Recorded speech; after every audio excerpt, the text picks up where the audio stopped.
stage. Now you can hear me. Can y'all hear me now? Black Power. Black Power. Let's see. We got the Sister Uhura Queen. Let me see if we can get her on. Maybe she can let me know if I'm being heard or not. Black Power, sister, can you hear me? I'm not hearing myself. Black Power, Black Power. Bitch, get in the. We are Oh, live. there's somebody older. I need a mic check. This is a little bit choppy, but we're going to get smooth. Uhura Queen, can you hear me? At the stage. Black Power, Black Power. Brother Jamoke, can you hear me? I can All hear right. you. Oh, let me hang up this phone. Oh, we got a double. Yeah, I need to. We working behind the scenes, in front of the screen, behind the screen. I think somebody might be up under my screen. Black Power. This is a collective effort. This is about nation building. And I tell y'all, nation building is not an easy task. It's not an easy task. We will be challenges. There will be obstacles. People will join. People will fall off. People will come and have exactly what you need for that moment. Somebody might come in and be your test to see just how serious you are about nation building. But one thing for sure, if Tell we them. pull together, if we have the same common goal, same common objective, we can pull through. I literally have been sitting back trying to get ready, uh, make the show ready.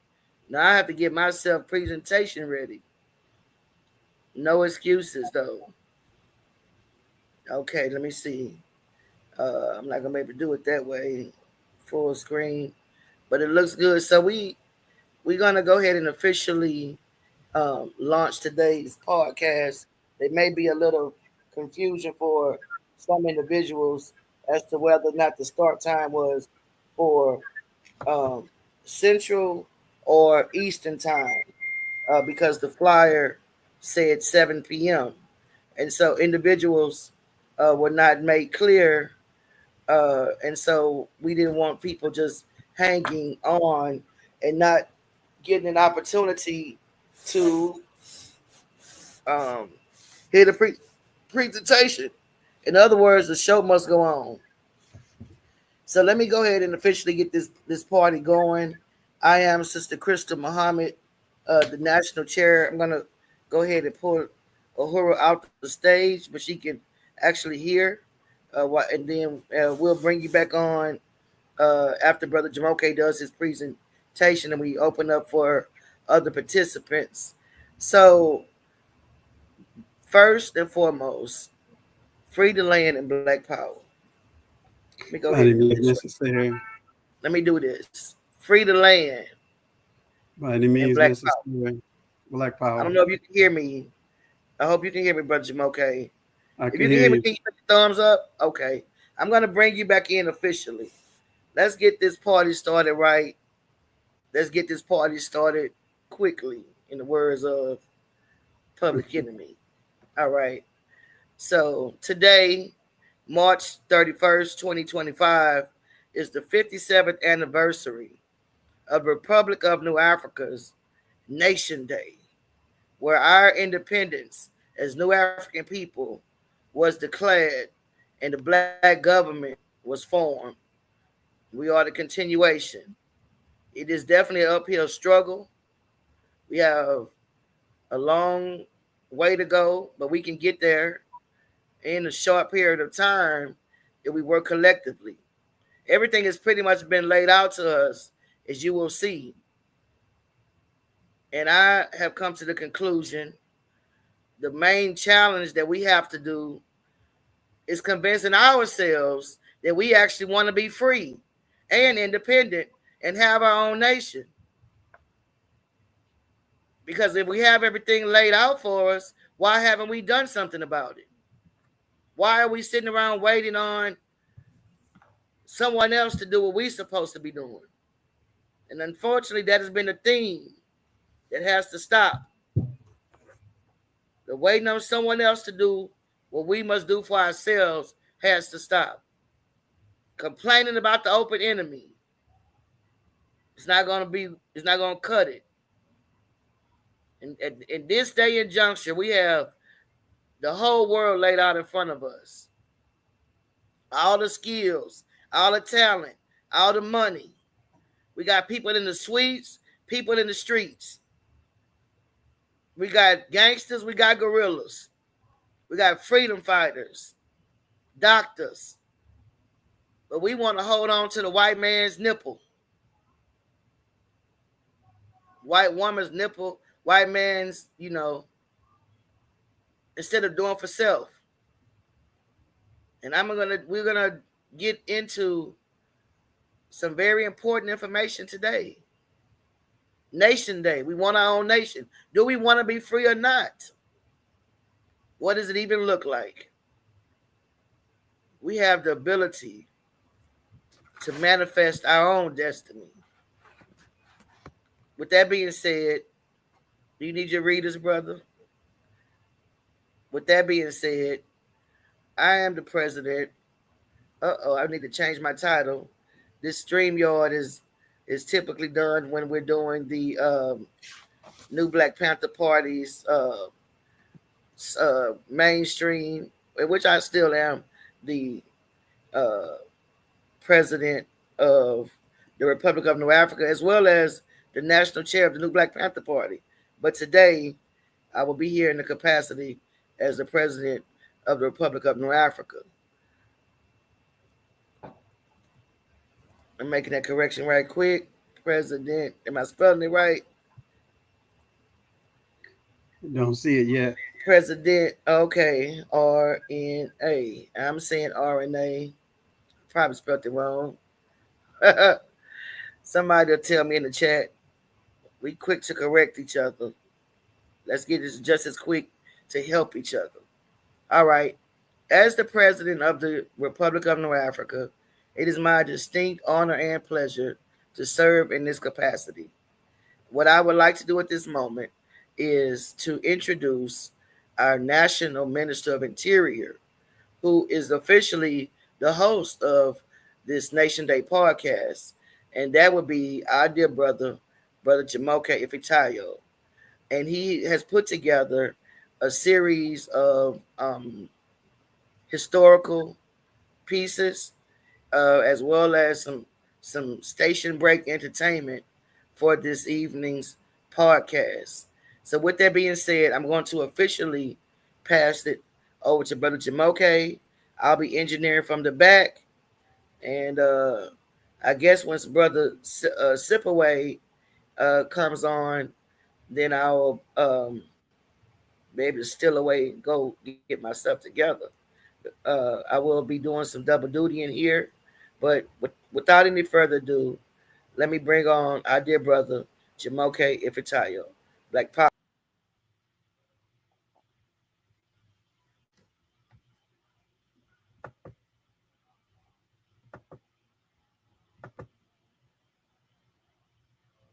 Okay, you have to bring me on the screen.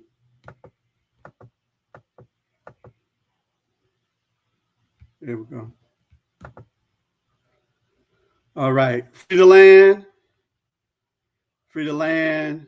Free the land by any means necessary. Again, my name is Jumoke Ifetayo.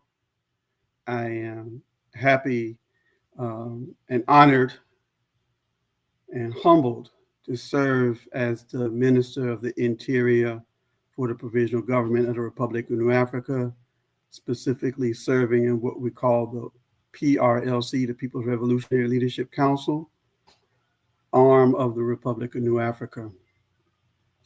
So we had, first of all, let me just acknowledge our dear President, Madam President Crystal Muhammad, who's been working very hard this weekend. She announced that today, March 31st, is the 57th anniversary of the founding of the Provisional Government of the Republic of North Africa, shortly known as the Republic of North Africa, or even more shortly known as the RNA.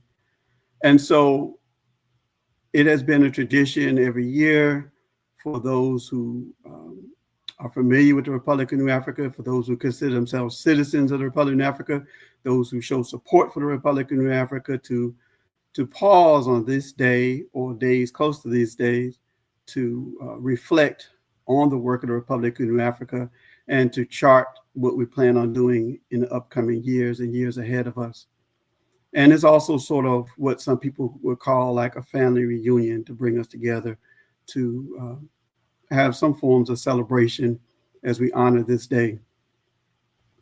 Just a little bit background about myself. I have primarily been a community activist serving in the reparations space, but also I have been involved with the Republic of New Africa. I have served as vice president of the Provisional Government of the Republic of New Africa. I've served as president as well, and I also have served as the district rep for the city of Atlanta. So as Madam President mentioned, we've had some challenges with bringing this show together. We're just going to push on through. We felt it was necessary to do something, and even if it wasn't at the level that we wanted it to be or expected it to be or like it to be, but we have to continue to show up as a part of leadership. We have to continue to show up and do our best with what we have. So at this time, what I would like to do before we go any further is to honor some of the ancestors of the Republic of New Africa. And I don't know if we'll be able to see their faces or not, but I'm just going to begin to call the roll call of those ancestors who have made a contribution to the Republic of New Africa. We start out with A quick Robert. second. I'll see if are they on one of those images that They you wanted are, me to present. Okay, yeah, let's see.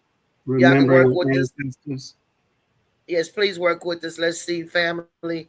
We're going to we're going to bring on. Let's see, what's the best way to do this?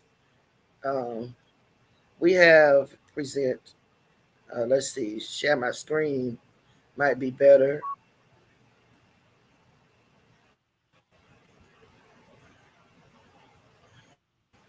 Are you able to see my screen? Yes,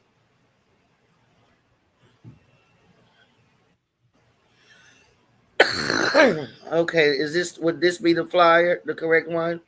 that's the opening page. The presentation, you haven't opened the presentation yet.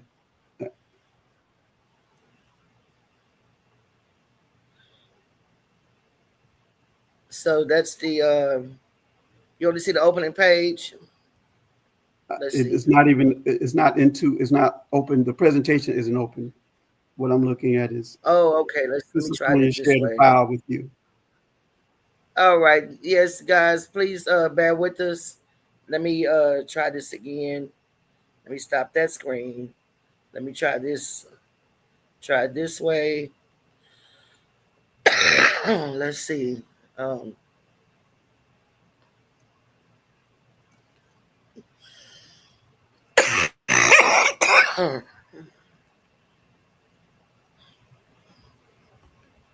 is the show ending now? Okay. It's showing the images, but that's not the right image. So can you move it? Oh, that's the only picture that I have with several people on it. Okay. All right.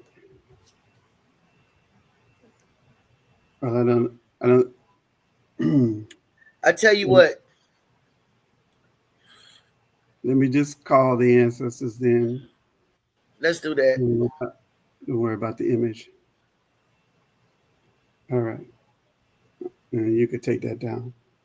Uh, so we want to honor Robert and Mabel Williams, Shea, the first president of the Republic of Africa. We want to honor the inspiration of Malcolm X, although he was not alive it was when the Republic of Africa was created. He was a strong inspiration for the Republic of Africa. We also recognize his complement, Betty Shabazz. We recognize our founding father, Bible President Imari Obadeli. We recognize Gaidi Obadeli. We recognize Ashe. We recognize Marilyn Killingham, Ashe. We recognize Chokwe Lumumba Ashe. We recognize Dara Abubakari Ashe. We recognize Kwame Afo Ashe. We recognize Injiri Algani Ashe. We recognize Sekou Owusu Ashe. We recognize Iya Fulani Ashe. We recognize Alajo Adebolola Ashe. We recognize Queen Mother Moore Ashe. We recognize Hannibal Afrik Ashe. We recognize Teslani Mbu Ashe. We recognize Herman Ferguson Ashe. We recognize Akila Ali Ashe. We recognize Amiri Baraka Ashe.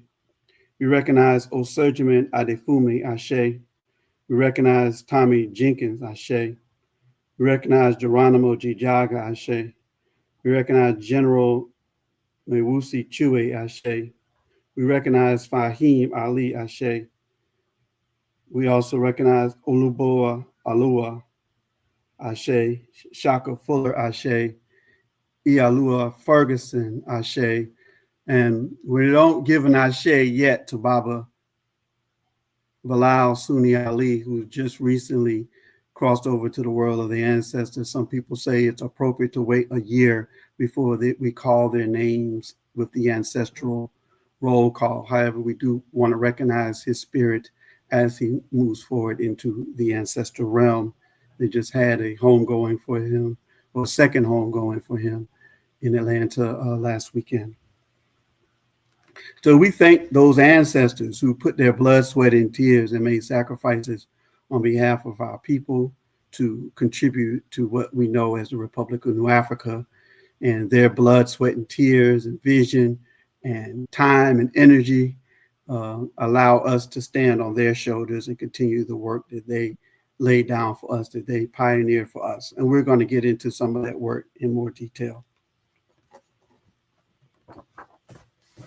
So in 1968, was known as the Obadeli brothers, or the Henry brothers, we'll say the Obadeli brothers, had an organization called the Malcolm X Society. And they invited people to come to a gathering. I don't know if you're able to find a green flyer, but they invited people to come to a gathering in Detroit on March the 31st, 1968. And I know my president said we're not going to go old school, but we are going to go old school. This is the flyer, the actual original flyer that was sent out to invite people to the meeting in March 1968 to attend the Black Government Conference. And then we want to thank General Rashid for this information. He's been an archivist for the Republic of New Africa and in Cobra, and keeping these documents viable and keeping them in a good way. And so we also have the letter that was sent out to organizations to come and participate in this government conference. And I thought I would read this letter. Well, let me just read the points that it says that the conference is going to cover. Number 1, citizenship and effective sovereignty. Number 2, timing and form of the Declaration of Independence. Number 3, achieving status for Black guerrillas under the Geneva Convention. Number 4, defense of Black youth who pledge allegiance to the new state from participating in the U.S. military in the war in Vietnam. Opening of diplomatic relations with the UN and foreign governments. Opening of negotiations with the U.S. for reparations and land. Cessation of industries now owned by the people. Taxing and finance.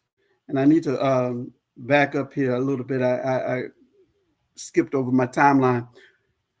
This period for people of African descent was a very dynamic period for us. What we can look at in terms of the 1960s. And we know about the civil rights movement, but we also should be mindful that first of all, we have a whole long history of having nations and having empires and having our own self-governance in Africa, whether we talk about the Ghana Empire, Mali, Songhai, and some of these empires were larger than Europe. And so we had history, or our story, I like to say, in terms of how we governed ourselves in on the motherland continent of Africa. So it's not that we did not have familiarity with this idea of self-governance. However, in coming into the 1960s, starting in 1957 with Ghana, and our brother Sleepaway can correct me or anyone else, but you had the beginning of the nations getting their independence in Africa. And so in 1960, you had 17 nations get their independence, and then some more continuing after that. And so this was a heightened time of the conversation of nationalism, and people were thinking about nationalism. So even though you had one branch of people of African descent in the United States focusing on civil rights, you also had another branch of people who were focusing on nationalism. And so it was with that energy and that spirit in terms of, also Malcolm X had talked about in some of his speeches around nationalism and why it's important. I don't know if we were able to play one of those. We did have a clip of Malcolm X queued up to play about him speaking about nationalism. But so this is the energy that the Gaidi brothers, the Obadeli brothers were in when they decided to call this Black Government Conference in Detroit. And so we already showed you the flyer and the letter. And so at that meeting, you have various different organizations that came, members from the Nation of Islam, members from different other organizations that came to that meeting. On record, we said it was over 500 people that attended that first meeting. And there was a Declaration of Independence that was put forward. And there's a story that says that it was Mama, Queen Mother Moore, along with another elder, Papa Wells, that kind of were pushing their way to be the first to sign the Declaration of Independence, and Queen Mother Moore won. and so she wanted to show that she had courage and did not have a problem in declaring independence from the United States, because that's what the Declaration calls for. And it also called for reparations and even forming our own nation state. And they looked at the states of South Carolina, Georgia, Florida, South Carolina, Georgia, Alabama, Mississippi, Louisiana as the 5 states that would be our nation. And this is important because, and this convening of this government conference is important because in order to be recognized as a nation, there's a few key things that the United Nations ask of you. Some people think you need to have your own banking or currency and flag and national anthem, all that. Those things are extra. There's basically 3 main things that you need to have in order to have a nation state. And one is you need to have an identifiable group of people. So the Republic of Africa said people of African descent living in the United States would be citizens of our nation. And number 2, you have to have a defined geography, a defined territorial land somewhere on planet Earth. And so those were the states that I just mentioned before: South Carolina, Georgia, Alabama, Mississippi, Louisiana. And then the third criteria is that you need to have a government. You need to have a government so that you can relate with other governments in the world to be a nation. And also you need to have a government so you can self-govern yourselves. And so this was the goal of the bringing forward this meeting in Detroit. And at one point we had prepared time to discuss this for about an hour, but we've shortened it to a half an hour. So now I'm looking at my notes and seeing how we're going to make some adjustments here. But we did create a flag. We created our liberation flag, red, black, Take and your green. time, Brother Jamal. Okay, we have time. Yeah. Don't stress yourself out. We have time. Okay, right. But I was wanting to bring in, we talked about bringing in Sleepaway at 7:30, and then maybe I could come back. Oh, okay. Well, maybe we can do. You can come back after Sleepaway. Yeah, you can kind of curtail it because this history is very important because it's new to a lot of people. Yeah. All right, free the land. Yeah, and someone reminded me, a little birdie whispered in my ear. Mama said that from time to time throughout the show we need to let people know what we're doing and what's going on.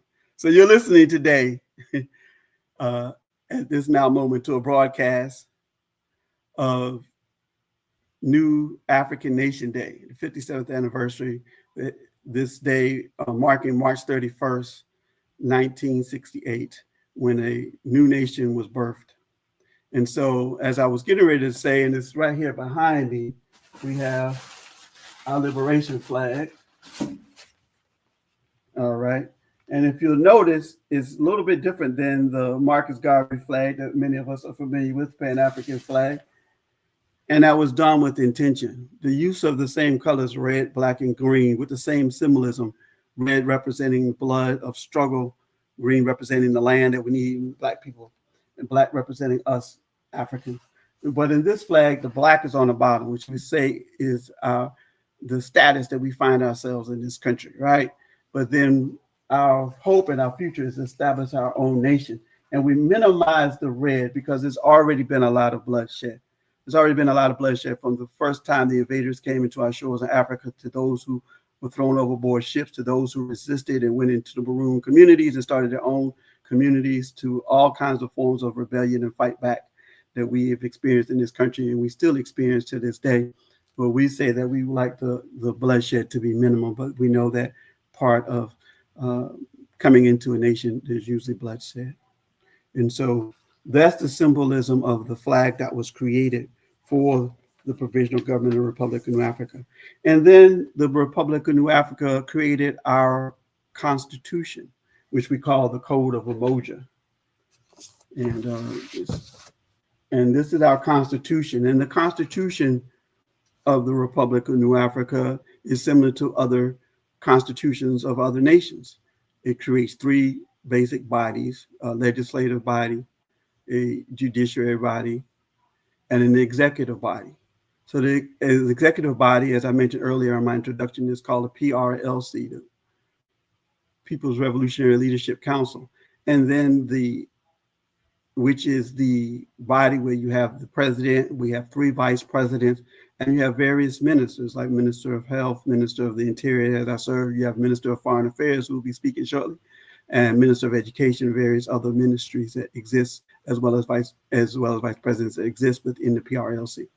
The executive branch, we call the People Centered Council, PCC for short. And it has district representatives that you would liken to, say, someone from Parliament or a congressperson. And so we have a chair and we have a vice chair of the People Centered Council. Dr. Ali Muhammad is the PCC chair. And so those were the structures that were set up in the Code of Umoja, as well as there's a judiciary system that was set up as well, our own court system to resolve conflict in the community, and to resolve conflict within the government. And so those were the three branches of the government that was set up. We also have what we know as our creed and our oath.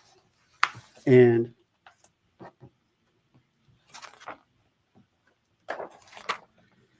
the New African Creed is said at the beginning of all of our meetings. It sets the tone for who we are and how we plan to move and be in this world as New African citizens and as New African governmental officers, whichever one that we are in. And we also have an oath, which we say at the end of our meetings. And so we'll save the oath for the end of this meeting. And I'm not going to do the creed now, but there maybe I just read the first maybe 2 or 3 lines of the creed and the last part of the creed. I won't read the whole creed. The New African Creed. I believe in the spirituality, humanity, and genius of Black people and in our renewed pursuit of these values. I believe in the family and the community, and in the community as a family, and I will work to make this concept live. I believe in the community as more important than the individual. I'm going to skip down. I believe in the Malcolm X doctrine that we must organize upon this land and hold a plebiscite to tell the world by a vote that we are free and our land independent, and that after the vote, we must stand ready to defend ourselves, establishing a nation beyond contradictions. Therefore, I pledge to struggle without cease until we have won sovereignty. I pledge to struggle without fail until we have built a better condition than the world has yet known. And at the end, we say, now, freely and of my own will, I pledge this creed for the sake of freedom for my people and a better world, on pain of disgrace and banishment if I prove false. For I am no longer deaf, dumb, or blind. I am, by the inspiration of our ancestors and the grace of our Creator, a new African. So those are some excerpts from the New African Creed. And shortly also after the founding of the Republic of New Africa, there was a newspaper that was put forward, and it described the work that the Republic of New Africa was doing. Some of the campaigns. One of the first campaigns that was launched was a national campaign for reparations and for a plebiscite, and so that was one of the first campaigns that was carried forward by the Republic of New Africa, as well as there were other campaigns as well, and projects and initiatives that were carried on to begin to let people know about the work and the idea of forming a nation. A lot of times people use the term loosely in our movement. We're a nation within a nation and things like that. But the Provisional Government Republic of Africa was moving in a way was to be a realized nation carved out of the borders of the United States. So I'm going to put a pause there. What I will do when I come back on the other side is I want to talk about a few historical moments in the our story of the Republic of New Africa. But right now, I'm going to bring on my dear friend and comrade in this movement, someone who I look up to for his brilliance and for his activism in our movement. He is our Minister of Foreign Affairs, and he's doing a great work in Africa, reminding people of the work of the Provisional Government of the Republic of New Africa. But not only that, actually contributing to the conversation as we move forward as a people in the International Decade for People of African Descent, Part 1, and now the International Decade for People of African Descent, Part 2, and a Permanent Forum for People of African Descent, and other convenings as well, where the concern of the diaspora is being addressed and the concern of people in Africa is being addressed. He's been a leading thought leader in this movement, and we so much have love and respect for this work that he does on behalf of the Provisional Government of the Republic of Africa. So at this point, I would like to bring in Brother Seepaway, because I know it's very late where he Free is. land. Free the land. By any means Black necessary. Free the power. land. Free the The land. revolutionaries not sleeping. Simply a Of course full-time not. freedom fighter. He Look, be plotting in his sleep. He be That new plotting in his African sleep. creed. Yeah, Black we have to power. live up. We have to live up to that new African creed. Thank you, President Muhammad, Minister Jamoke. Um, I am really taking advantage of today to, and at this moment, really reflect deeply on this history that you just started to touch on and exactly the significance of what had happened, you know, March 31st, 1968. Um, so this is, yeah, like you said, it, we take this moment to go back to that history and get strength and energy from it. And so we can continue to talk about that history that you were touching on, Minister Jamoke, because, um, one of the things that was coming into my mind as you were speaking right now is what Amari Obadeli was teaching when he said that we didn't create a nation on March 31st, 1968. You don't create a nation by decree. Nations are created over time. And Amari Obadeli, always made the point that first, we came from many nations in Africa, and we were invaded. Our nations in Africa were invaded. It was a military invasion. And in the midst of that warfare, um, the different nations um, had people that were captured as prisoners of war. and trafficked on military ships across the Atlantic and brought to the Americas.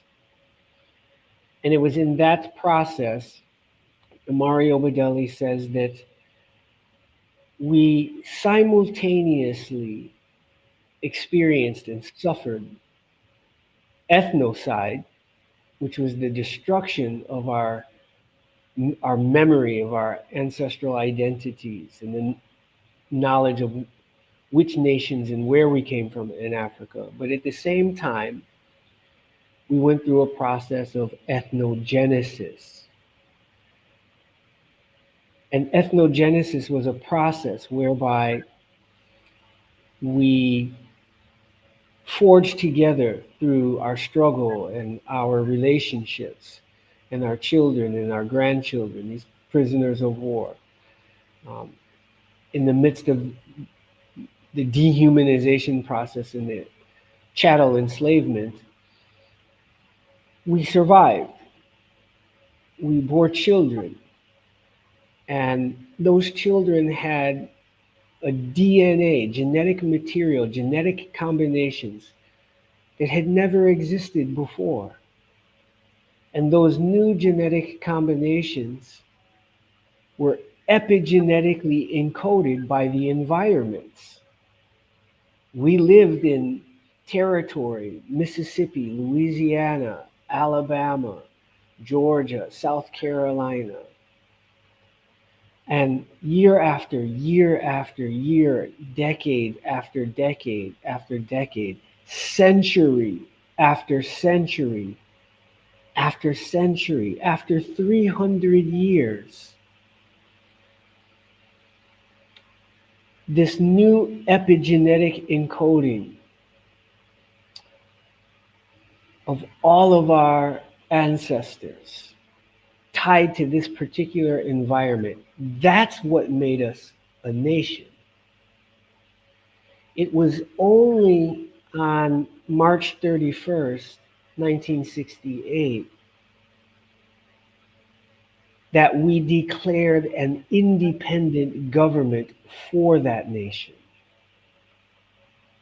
So I just wanted to contribute, this clarity that the founders, particularly the Obedelli brothers, had about who we were, who we are, our history, and what was required at that moment. We were a So, Minister nation that Sipaway, is that needed a why government. the terminology is New African? Is Yes, that New why we Africa. have New African? Yes, Imari Obedelli said, we all come from these African nations, but we went through a process of ethnogenesis, the, the creation of a new nation that happens in a specific geographic territory, and it happens over time. And this is why we are called New Africans. We literally have a, a genetic makeup and that is African, but in new combinations.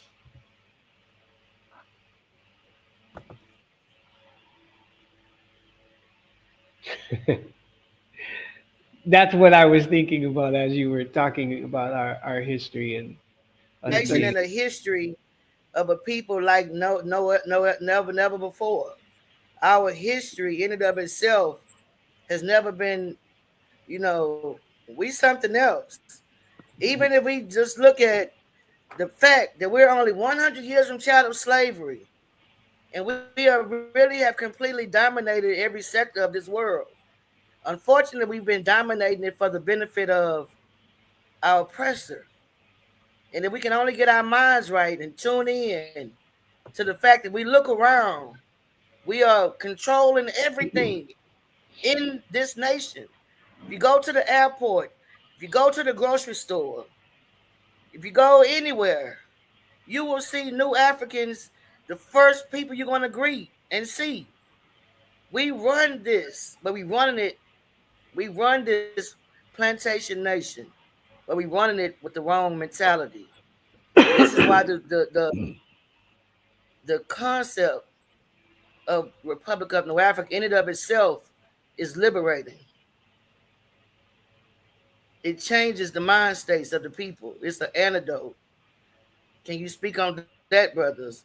Because I know, Yeah, wake up, sip away. I know it's 3, 4 in the morning, but this is a solution to black inferiority complex. This is a solution to so-called white supremacy, to so-called having to be up under the Trump or Biden and all of that. It is a remedy. It's so much more than that, but the notion that we are not all these things that they've labeled, because there's so many arguments. We are this, we are that. We're all of the above. That's why we're new. We're new African. We something like never existed before. And believe it or not, we are super beings. We have come through a lot. We have come through a lot. Now, sure, we might be wild. Sure, we might be doing some stuff not perfect. But look what we've been through and are going through. Yet we still dominate. And we still look beautiful. Black power, free the land. And we got the most Hallelujah. talented people. Man, put any one of us up against them people. Put any of us up against them people. They can't hang. I bet you, I bet my dollar. You send Sipaway into the Congress, he gonna shut him down. You send Jamoke into the Congress, he's gonna shut him down.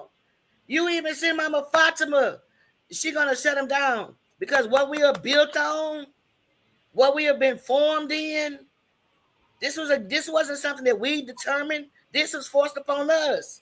And we out really, we really on the victorious side. We just have not grasped it yet. We got to show the people something to believe in. Come on, sip away. This brother is in Africa right now, talking to us in America about a new Africa. yeah. Let's talk about. You're absolutely right, President Muhammad, about this new African mentality, and it's a nationalist mentality. So we need to talk about what that means. Now, first and foremost, um, I'm not in our national subjugated territory right now. On a day like today, right, that would be the appropriate place for all of us to gather and convene. I'm right now in Guinea-Bissau. Um, but I want to let's go back a moment to some of the prehistory that brings about what we call this nationalist consciousness. We have to remember, for example, it was back at almost April 12th. So we're talking, let's see, 60, it's like almost exactly 61 years to the date, right? Malcolm X goes to Detroit, okay, and he gets together with um, Milton Henry, right? Gaidi Obadeli, who had created the Freedom Now Party. Um, and he gives this famous ballot or the bullet speech. And in that speech, Malcolm says, it is our intention to have a black nationalist convention. Minister Jamoki, you started the show, you were talking about the Black Government Conference. Well, that didn't just come out of nowhere, right? That conference in 1968 had its roots in the planning that the Obadeli brothers and Malcolm X and the Revolutionary Action Movement were planning. So he said on that April 12th evening in 1964, right? He says, it is our intention to have a black nationalist convention, which will consist of delegates from all over the country, who are interested in the political, economic, and social philosophy of Black nationalism. After these delegates convene, we will hold a seminar. We will hold discussions. We will listen to everyone.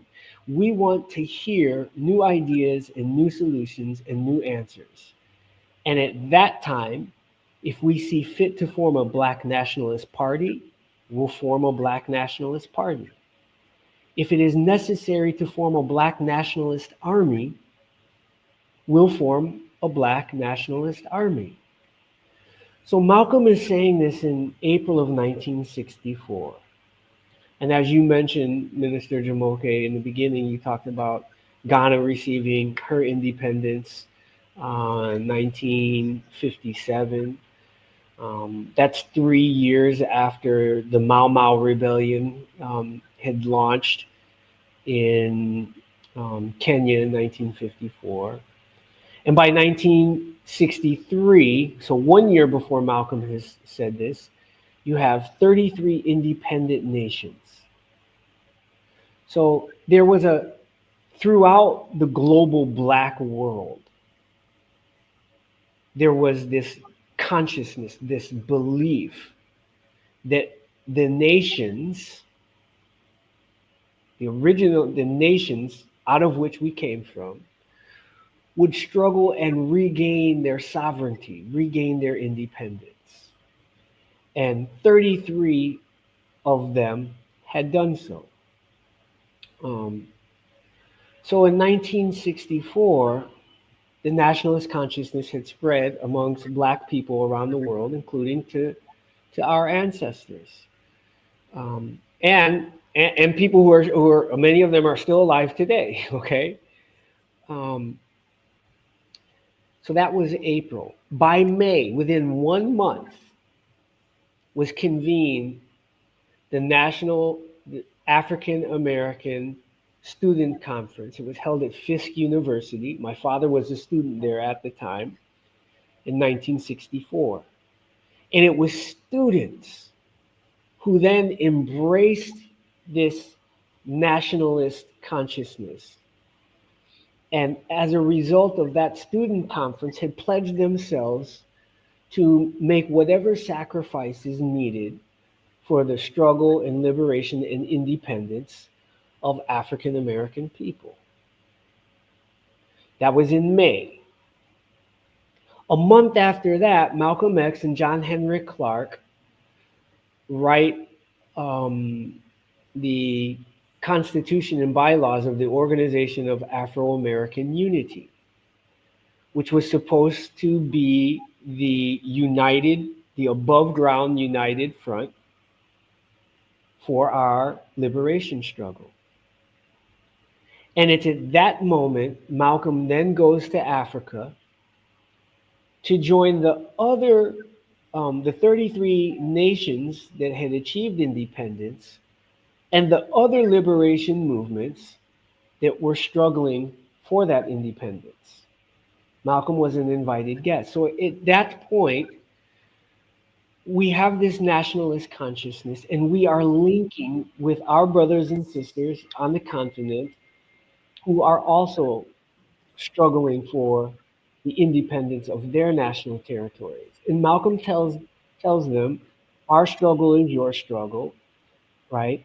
If if apartheid in South Africa is a matter of international human rights, then racism in America is also a matter of international human rights. And so Malcolm began to learn and understand how, as a nation of people, a nation forged after 300 years of living and struggling in this, um, 5 state black belt territory where the majority of our ancestors were trafficked to and were enslaved and were resisting that enslavement. Um, that we were in the same condition, in the same struggle. And those African leaders recognized our new African independence movement, our new African liberation struggle. So much so that when those African states formed the Organization of African Unity, they formed a liberation committee whose headquarters were in Dar es Salaam, Tanzania. And that committee was tasked with supporting the united front of all the liberation movements that were struggling for independence on the African continent and our liberation struggle as well. A lot of people talk about Malcolm going to Africa and the Organization of African Unity in July of 1964. But we don't talk about how Malcolm returned in October of 1964, and he went to Dar es Salaam, Tanzania, the headquarters of the liberation movement, and he met with the president of Kenya, he met with the president of Tanzania, he met with the president of Ghana, he met with other liberation movements, and he was given the same instruction that in order for our nation, our liberation struggle to be supported, to receive money and military training by the independent nations on the continent, that we needed to do two things. We needed to have a united front that spoke for all 22 million new Africans at that time, and we had to demonstrate effective military capacity because they weren't going to waste resources on a people who weren't ready and willing to pay the ultimate cost for freedom. This wasn't going to just be handed or given to us. We were going to have to, like all other free people, fight and even give our lives for the future of our children. And so at that time, underground cells, part of what was called the Revolutionary Action Movement, had already been formed.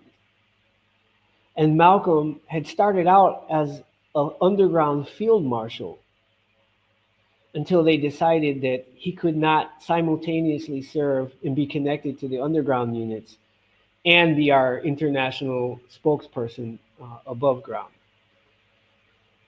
So he was removed from having any connection to those units and became our international spokesperson. This is important because President Muhammad was talking about the nationalist mentality, and we've acknowledged sort of the current difficulties that the provisional government of the Republic of New Africa and the republic itself has, and that's by design. And I wanted to go over all of that history to make this point. From that moment, 1964, up until the declaration of our independence, a new African independence, this day that we're celebrating, nationalist consciousness was growing at a rapid rate. Young people had become dissatisfied with the civil rights movement and its slow pace and its unfulfilled promises. And young people were becoming more and more militant and revolutionary, as were African people, particularly young people all around the planet, and particularly on the African continent. So much so that a Newsweek poll, 1 year after our Declaration of Independence, a Newsweek poll showed that 29%, nearly a third of all black people between the ages of 18 and 30 in the United States a government of their own and believed it would require violence because of United States oppression. One third of the young black people already had a nationalist consciousness within 1 year of our independence. Last week, I watched a documentary on the development of hip hop, and it talked about from this period until the late 1980s. You didn't have gangster rap, you had nationalist consciousness in the rap music. And if you wanted to make a hit and you wanted to boost your career, you made a conscious rap. I'm saying all of this to say that from the moment of our Declaration of Independence, official United States policy was to destroy the nationalist movement. And if you read the COINTELPRO documents, it says at the end that their long range goal was to prevent the spread of black nationalist consciousness in the youth. So they issued this decree basically to neutralize in whatever way possible all of our new African independence movement leaders and prevent this consciousness from growing in the youth. That started in 1968. So, for example, I was born in 1971, which meant that that COINTELPRO decree was an order that me, the president, Minister Jamoki, we're not supposed to exist.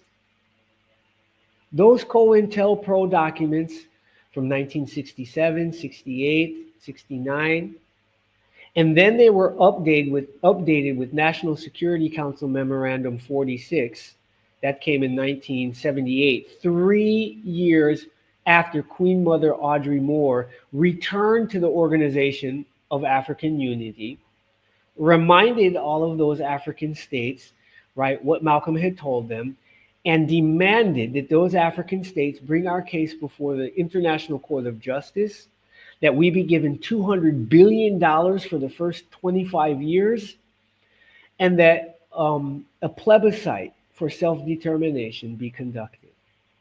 National Security Council Memorandum 46 extended COINTELPRO from a domestic situation to an international situation because our nation and our government was now linking up with the government forces on the African continent. And the United States State Department said, just like we had to prevent the spread of black nationalism domestically, we have to prevent the cooperation and the coordination between the black nationalist movement in the United States and those in Africa. And so one of the things that was done, President Nixon launched the war on drugs. He said it is total warfare. But one of his chief ministers responsible for it did an interview where he confessed that the war on drugs was made up specifically because they had two enemies at the time: the anti-Vietnam War protesters and black nationalists. So they made up the war on drugs as a cover to invade new African communities, to escalate warfare against us. And following that, they used a psychological operation where they chose to finance young people who were willing to sing about um, violence and negative images uh, about our communities, which eventually came into this, um, this sort of destructive gangster rap as we know it. That was a wartime psychological operation designed so that today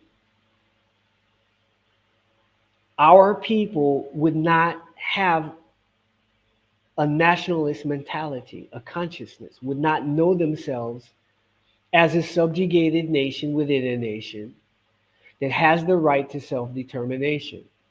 So if we look around and we see, okay, well, why aren't there more citizens, conscious citizens in our republic? Why isn't our subjugated territory much stronger in its defense of the PGRNA? It's because the entire United States military apparatus, including its psychological warfare apparatus, was used to prevent that consciousness. And so, on a day like today, where we're celebrating our new African Nation Day, right?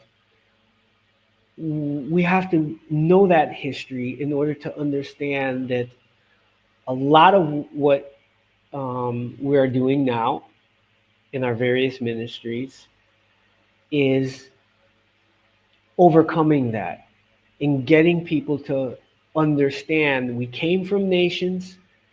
We were a nation that went through ethnogenesis, and all that we lack, as President Muhammad said, we have everything. We even have a government, the Provisional Government of the Republic of New Africa. All that we lack now is awareness, support, and consent for the government. And we have to do our best to win that now. And um, the time is ripe because more and more people, ever since the last presidential election, more and more people in our new African communities are seriously considering their future. And more people are realizing that they don't want to integrate into a false multiracial America where those that have the power now are very clear they don't want us and they're willing to escalate the war that could lead to a genocide against us. So you, as Amari Obadeli taught, you have options. You either leave and go back to your ancestral homeland in Africa, or we establish a strong nation of our own where we are. So let me land there, and we can talk about the Ministry of Foreign Affairs, what we're doing right now. Yeah, I was In order about to to, say before you land that plane, before you land there, you know, you've been doing the work on the continent, networking in those meetings to get our recognition and to represent. So let's get a briefing on that, brother. We're gonna okay, use this day, our day, and I know you have to go, but for the record, you know, this work's being done. yes, and I have time.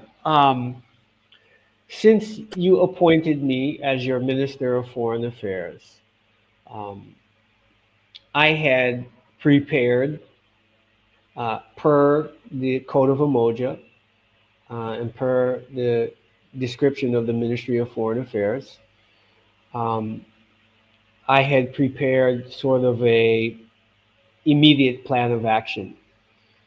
And some of the main items in that plan of action was to um, work towards reestablishing the observer status that we once had at the Organization of African Unity, which is now the African Union.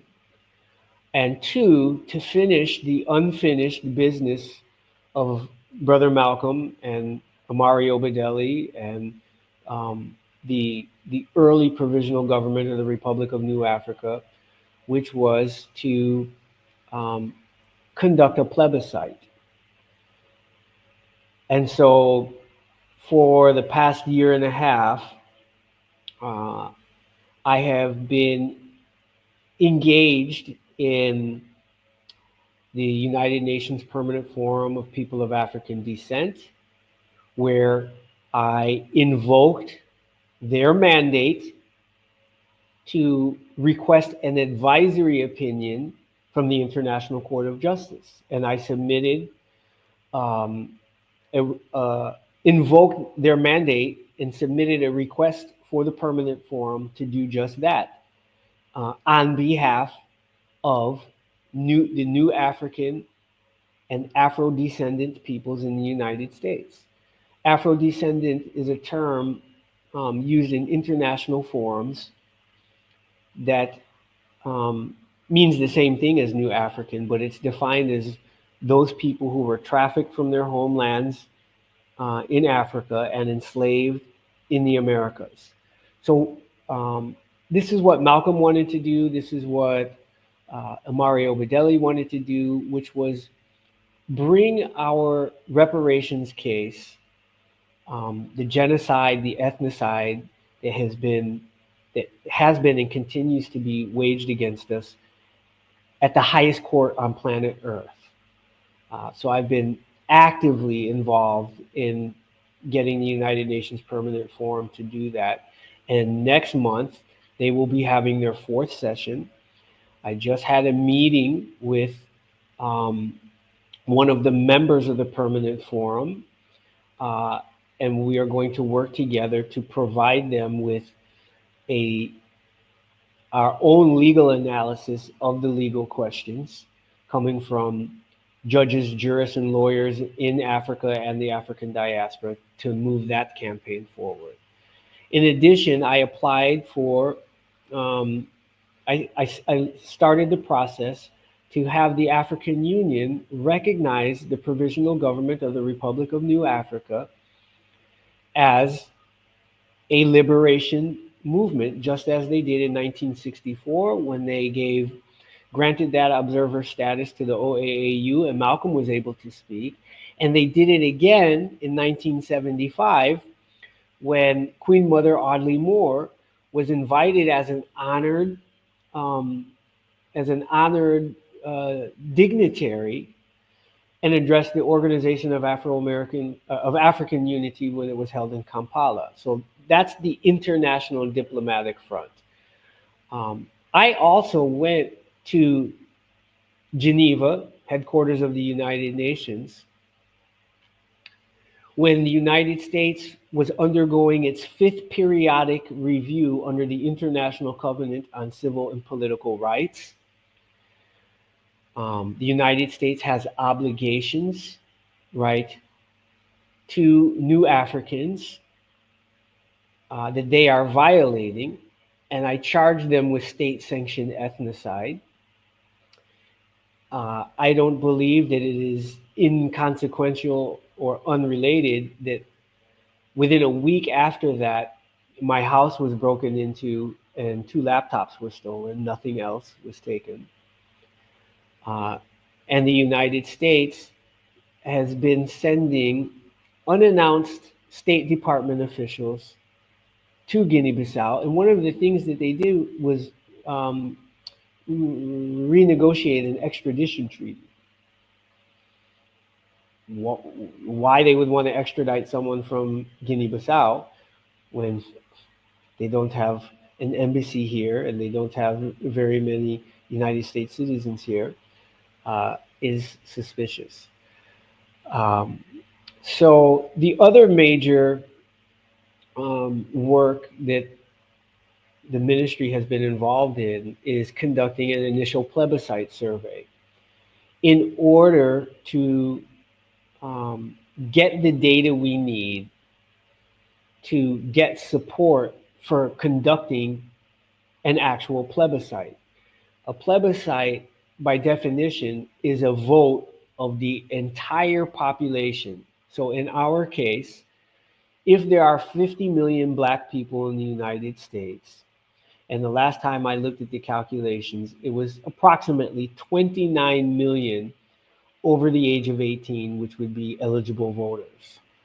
So a plebiscite would be a vote of all 29 million voters who would have the right to choose whether they wanted to return to their ancestral homeland, whether they wanted to form a nation of their own on territory claimed by the United States, whether they wanted to integrate into America, or whether they wanted to emigrate somewhere other than Africa. These were the four choices that Amari Obadelli talked about um, when he said that this is what should have happened after the Emancipation Proclamation, when we were a free people living on alien territory. We had that was the step that should have happened then, and it's still the step that needs to happen now. And that the resources and remedy, what we call reparations, would be made available to fulfill all of those. And the reparations movement that we know of today, that has now gone global and international, came out of the nationalist camp, came out of the provisional government of the Republic of New Africa. And it was originally formulated, it was very simple, that monies would be paid, one third would go directly to individuals, one third would go to community based organizations that were already doing work in our communities, and one third would be paid to the provisional government of the Republic of New Africa in order to assist it um, in reaching a level of full sovereignty. That was the original reparations formulation that we don't talk about today. We complicate it with a whole heap of everything. But it was reparations for war damage. And so we've been conducting this plebiscite, um, and our goal is to get 10,000 from completed surveys from our communities all across the United States. The survey has 41 questions, strategic questions, to provide the data that will help us get international support for an education campaign to teach us about the plebiscite and then actually help us to conduct it, which would be the basis for um, the provisional government of the Republic of New Africa's reparations claim against the United States. So that's just some of what the Ministry of Foreign Affairs has been doing. I should probably mention that I was able last year to go to Burkina Faso. I met with the Minister of Foreign Affairs in Burkina Faso. I submitted a concept note um, on ways to try to develop a relationship between the Republic of Burkina Faso and the Republic of New Africa. I also met with South African um, diplomats and discussed another concept note on how they could support the reparations movement and support doing for us what they did for the Palestinians when they brought the case against Israel at the International Court of Justice. And the South African official, I told them, I said, look, you owe us, you owe us. During your anti-apartheid movement, it was new African people that really supported you. He said, yes, that's true. We did demonstrations, we raised money, we did all kinds of things to support the anti-apartheid movement in South Africa. And so I had told him that now is the moment that South Africa, where you had the Durban Conference, right? Conference against, racism, World Conference Against Racism, declared the slave trade as a crime against humanity. That happened in South Africa. And that's where reparations um, um, was really gaining some credence internationally. So we talked about South Africa now coming to our aid and assisting us, bringing our case to the International Court of Justice, and sensitizing the other AU member states to support our reparations claims. So I have been able to meet with government officials, other ministries of foreign affairs. They don't officially recognize us yet, but as I have pledged with the New African Creed, right, I will continue to keep doing that work on behalf of our nation. And we know justice will prevail eventually. Um, and um, there have been other interventions with other nations and other entities, including the African Commission on Human and People's Rights. So the Ministry of Foreign Affairs is very active um, in the cause for our republic and our citizens. For All right. Black Thank Power, you. Black Power, Black Power, free the land, free the land, free the black people. Keep freeing the space, keep freeing the opportunity to make everything that we're talking about manifest.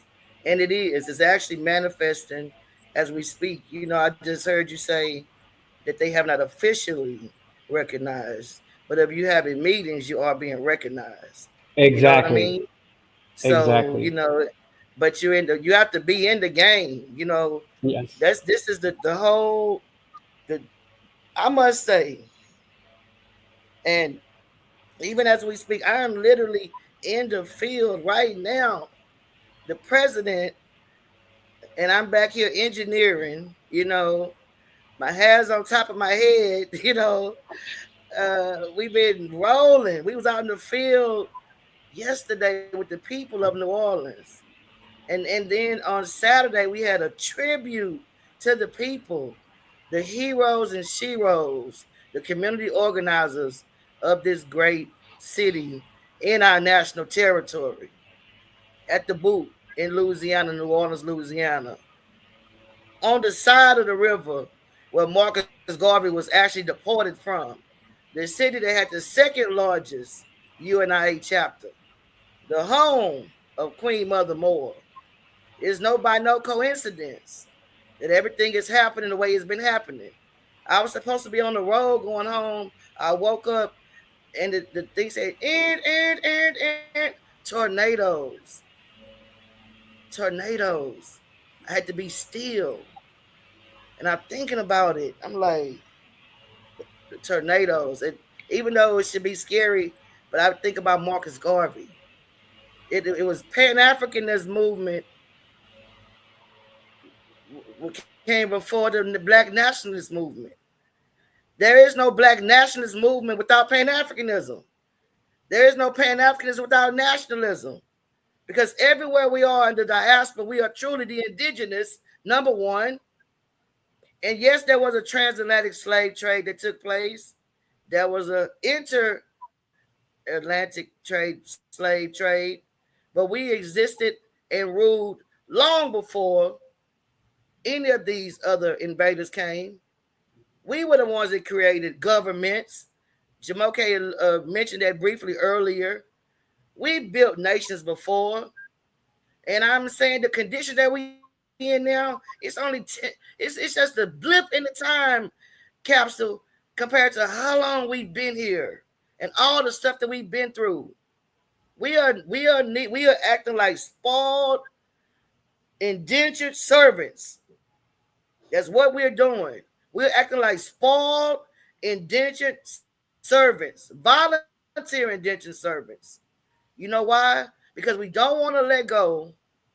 It's like some kind of Stockholm syndrome. I guess it's easier to just use the plantation as an excuse, but it takes work to bring in a new African nation. It takes work to host an event. It takes work to go to those different places that Simple Way is being. Do you know how much time and money and wherewithal the freedom fighters put in? We need more people on board. We need more people on board that are willing to be full time freedom fighters. Hell, we need part time freedom fighters. But people are taking this movement as if it's like just a hefty debate or just a great idea when it's something that we are actually actualizing.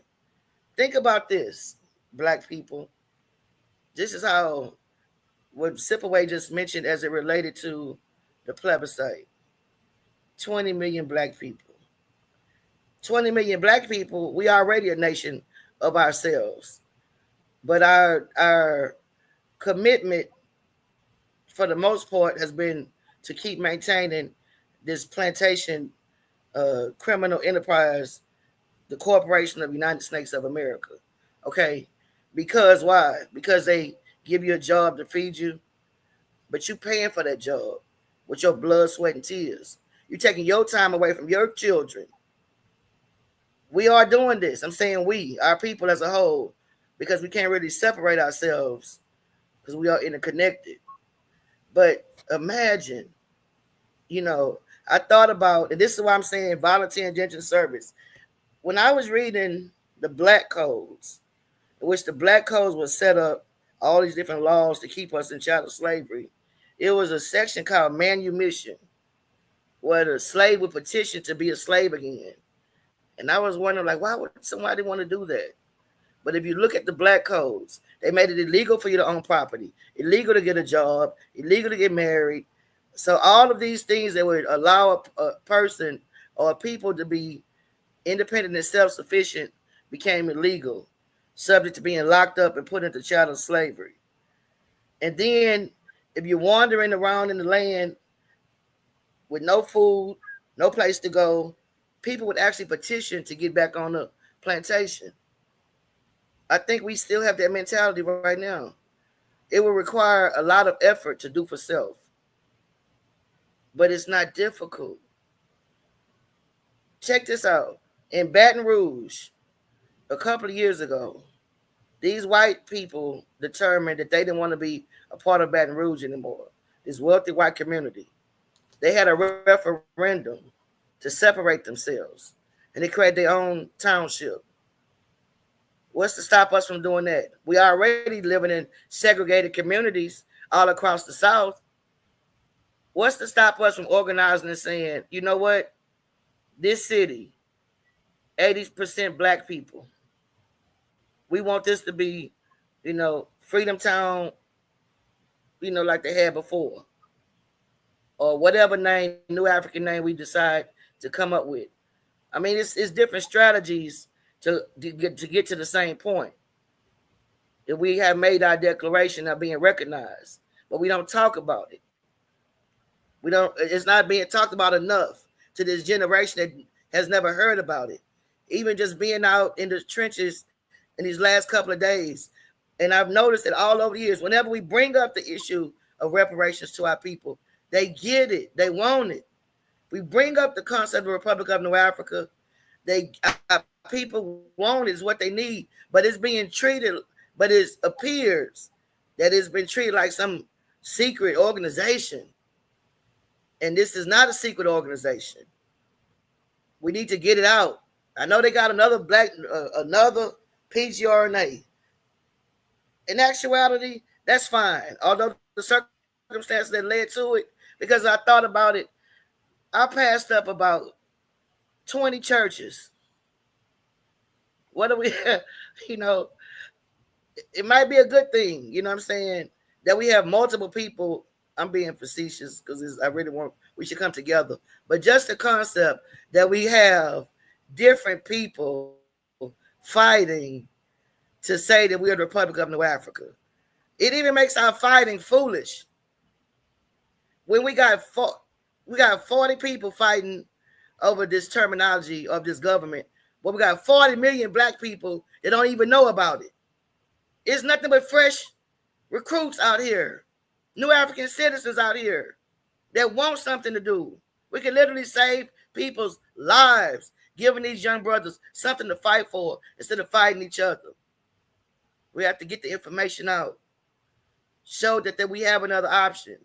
And we, this crew that's dedicated through, that's holding the line, are gonna literally, we're gonna be the ones to help push it. We just have to keep our word. That's the whole Um, thing. More people take up the word. No, don't cut me off. I'm serious. Because it's too much. People said they spend 40 hours a week on a plantation. And then when it comes time to doing the movement stuff, they ain't got time. The plantation is the excuse. And this last thing I want to say, I saw a video. It showed 200 black cities that were flooded. 200 black cities that this government flooded in America between the late 1800s and the early up until the 1920s and 30s. 20 black towns. Can we name one black town that's a black township? This is after chattel slavery. Our ancestors had sense enough to set up townships. Why aren't we setting up towns now? As educated as we are, with all these resources that we have, we can either set up new towns. Is land available for sale in the new African territory? Why aren't we buying the land and setting it up? I think we gotta have these discussions. Are we comfortable with being subjects and servants? Is this the legacy we're going to pass to the next generation? Are we going to keep making excuses and giving 10% and 5%? Well, Black power. remembering this, yes, remembering this day when I don't know how many numbers there was, over 500, right, gathered and decided that those who were ready were going forward, declaring their independence. So, and moving toward that sovereignty and focusing on the land. So, our commemoration today is to reinvigorate us, to give us strength, and all those ancestors that we called and all that they put into it was the belief in ourselves that we already occupy the land, right? We just need to raise our consciousness and um,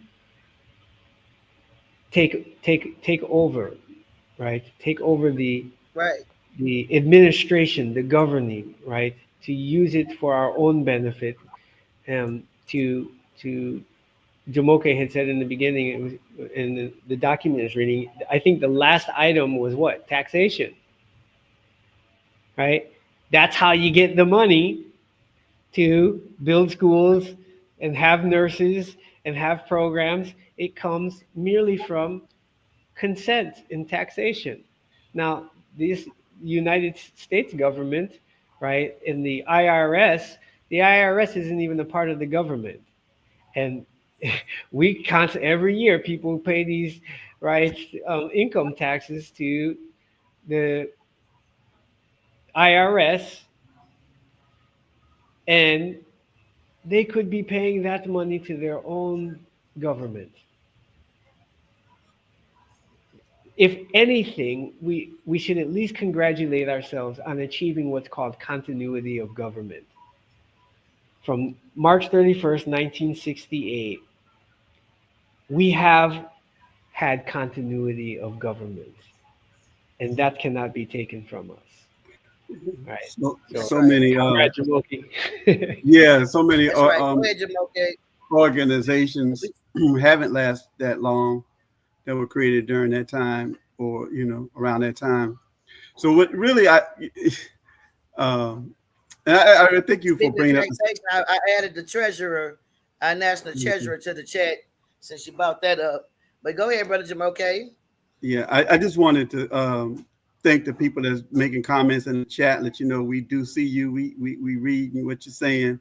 Also, just wanted to thank our Minister of Foreign Affairs for his excellent presentation today. It was actually very exciting to hear about you having conversations with the people in South Africa because I was very involved in the Free South Africa movement. Worked with Trans Africa, which was a leading organization back in 1985 when people were getting arrested every day in front of the South African embassy, and I do have some strong contacts there in South Africa as well. And it makes sense then for us now to say, okay, this is, we made a big difference. And you mentioned different things. But I want to add to that. One of the main things we did was a boycott, and artists were encouraged not to perform in South Africa, which was a big deal, as well as we called for a boycott on South Africa, which was, had an impact as well. But I just wanted to say, I wasn't trying to cut you off, President, actually, because you were actually next to speak on the agenda and to give your presidential address. So I was really just trying to make a segue there for you to You give know me, you I'm a the workhorse. I opportunity to like. continue. I'm not so much of an addresser. I'm an agitator, organizer. Go ahead. All right. So does that mean that you are passing up I'm gonna your do an address. presidential I'm presentation? moving. I'm gonna do. I'm presenting a little bit unorthodox, but I'm gonna tell. I get off. I love the people, man. Everything that I'm getting, everything that I know, it's been jewel from here, a jewel from there. The elders, the young people. It's gotta. The movement must be about the people. I'm the president. That's for a position of accountability. But the Right. government is the people. We are a republic. We've been doing everything backwards, and that's why we've been in last place. The politicians are not the ones in control. The people are in control. We hold a position, and our duty and our responsibility is to the people. We must get out of bondage. And at the end of the day, we are still in captivity because we are being ruled by the same people that enslaved us. Okay? I say that we are just a bunch of field house Negroes volunteering. We volunteer to go to them instead of them forcing us. When do you see white people knocking on black people's doors for jobs? Yet we go knock on their doors to maintain for ourselves. Why do we go to their stores to buy food? And all you gotta do is stick a potato in the ground and it's gonna yield 5 potatoes. For real. You stick a tomato in the ground, it's gonna yield a tomato stalk that can feed yourself and the whole neighborhood. New Africans, our new way has to be the old way. We have to get to back to doing for self. Is nothing that they have that we don't need. The water, I could have swore the water comes from Mother Nature. It just falls freely from the sky. We can capture our own water. The energy, the sun comes out every day. We can capture that energy. We have the capacity, and we just have to have the will. And the plan has already been laid out for us. It's time to. I want to say that I was thinking, and I'm gonna bring our treasurer on as we're gonna talk about taxing. We have the situation in to my understanding. I'm just gonna summarize it. Y'all can correct me if I'm wrong on the history. But leading up to the 1968 Declaration of Independence from the Republic of North Africa, I could have swore that during the civil rights movement, these people, the Democrats and the Republicans, were lynching our people for trying to vote and even participate in this government. And then once the people started organizing for even burning up children and setting dogs and hoses on people for trying to participate in this government. But once the new African independence movement comes out and everybody wants to separate, all of a sudden now they spend billions and trillions of dollars into getting us to participate in their government. This is how important and how key us separating and having our nationality is to the existence of America KKK. If it's not for us, number one, because we are the indigenous people of this land, our ancestors were. So we haven't let go of that land claim.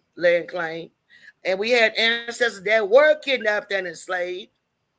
So we haven't let go of that land claim from Africa to here and to currently. The stuff that we go through is grounds for reparations and having this whole nation and everything that they got because we built it off of our 400 years of free labor, forced labor, torture, harassment, sodomy, rape, all of the horrific things that made this country powerful and wealthy comes from us. Black people called all kind of names: Negro, colored, black, African, New African, Moor, Hebrew, whatever you want to say. It's still us. So they owe us everything that they have. We have to ask for it. No, not ask for it, demand it. Go get it, whatever it's going to take. They're not going to volunteer it. They're sitting there doing everything they can right now to steal everything they got or so called got. The billions and trillions of dollars. All of these other nations trying to go in and further exploit Africa. Nationalism and Pan Africanism has to go together. It has to be Right. one and one. Yeah. We have to be of one mind state. Mama Fatima, Mama Fatima, we're just about ready for you. We're ready for you. Yes, free Okay, the I see you land, representing family. By any Uh, means by necessary. any means necessary. Happy Nation Day to everybody. Thank you, Brother Happy Nation Jamoke. Day. Yeah.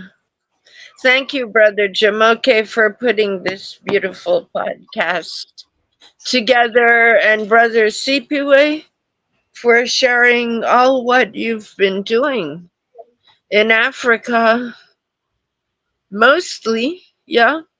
And you've been spreading the word about the PGRNA, which is very important.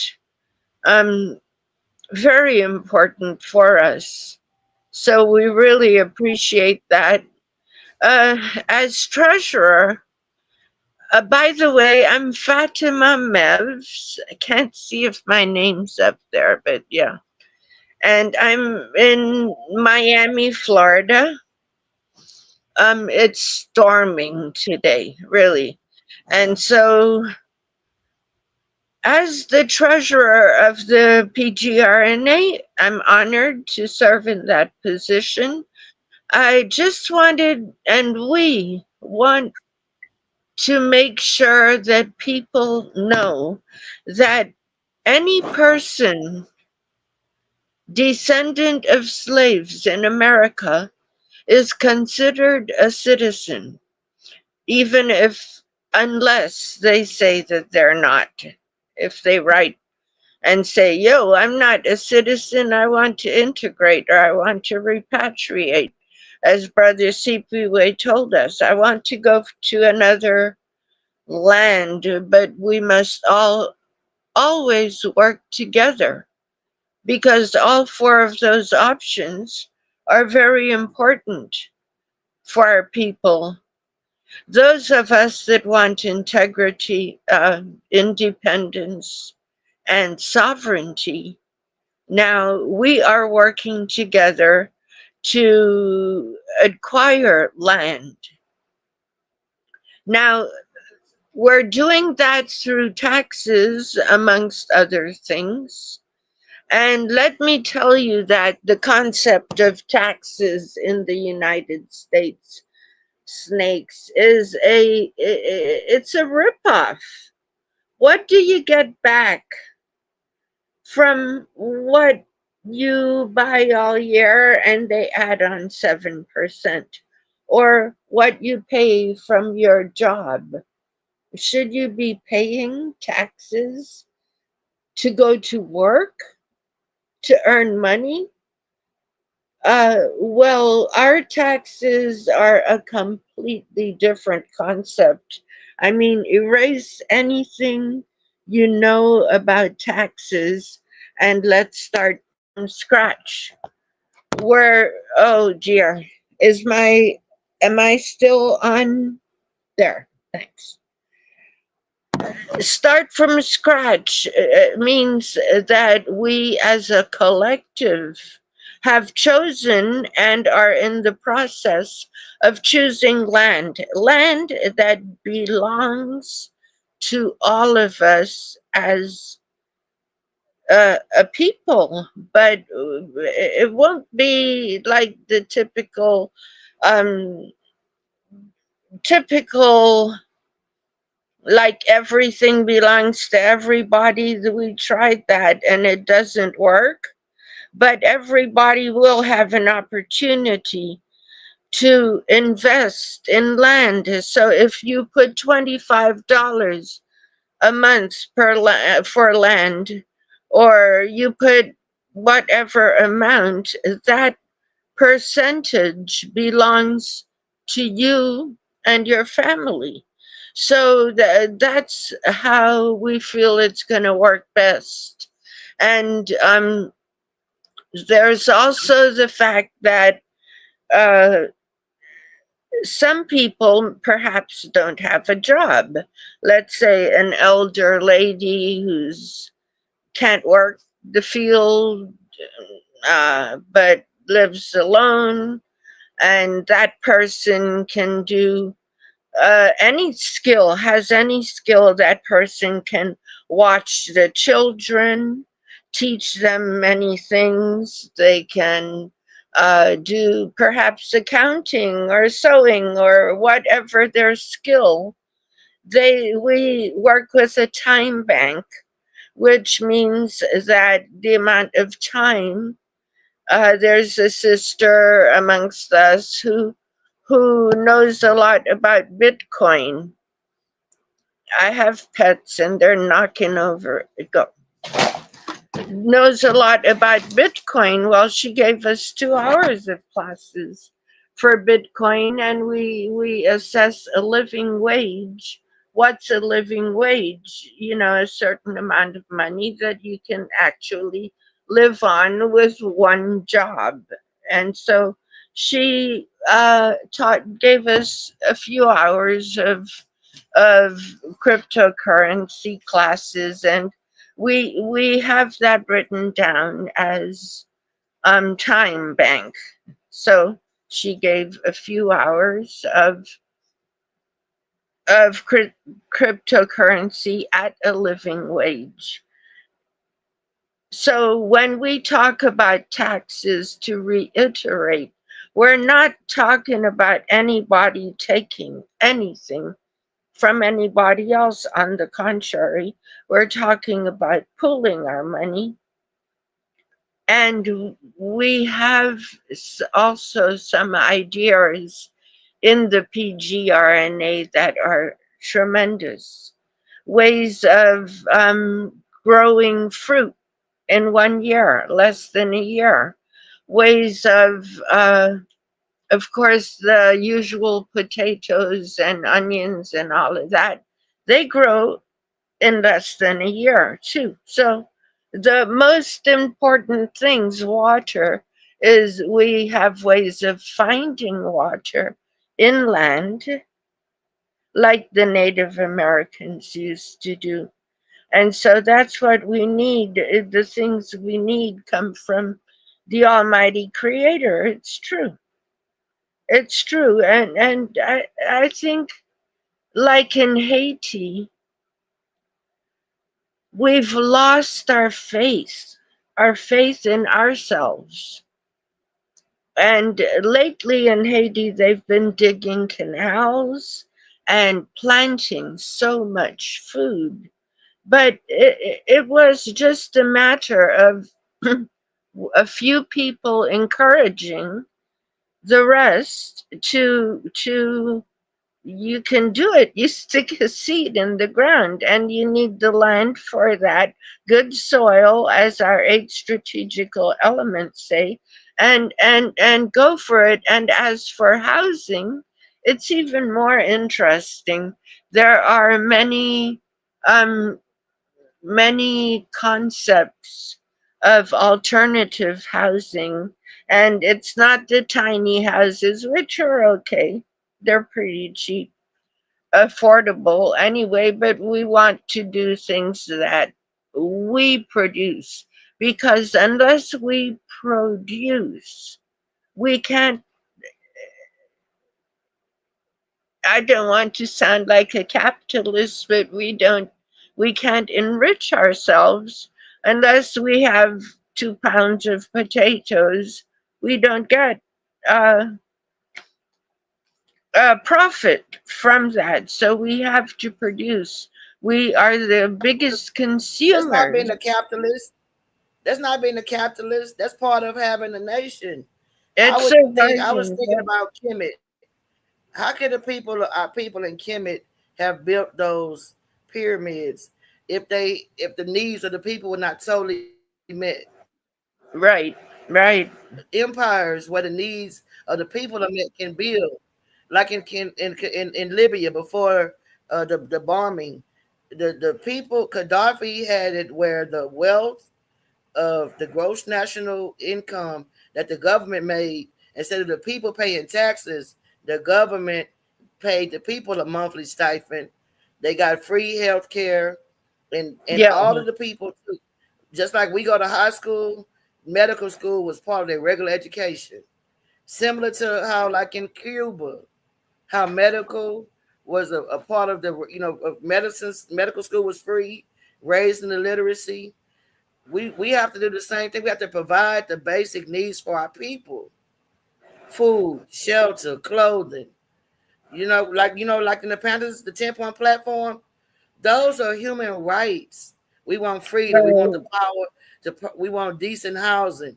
We want these are human rights that we should if that we should automatically receive because we are the currency of this nation. We shouldn't be paying. Why is 47% of the revenue of this nation going to the Department of Defense? You telling us that half the money of the taxes is going towards destroying other people, the nations? I say that's a crooked nation And when that they have this steal revenue. the oil, yeah, Right, when they steal the oil, you and I don't get any of that. right. It's so obscene. So I just wanted to close with the fact that whoever may be listening now or in the future, if you are interested in that kind of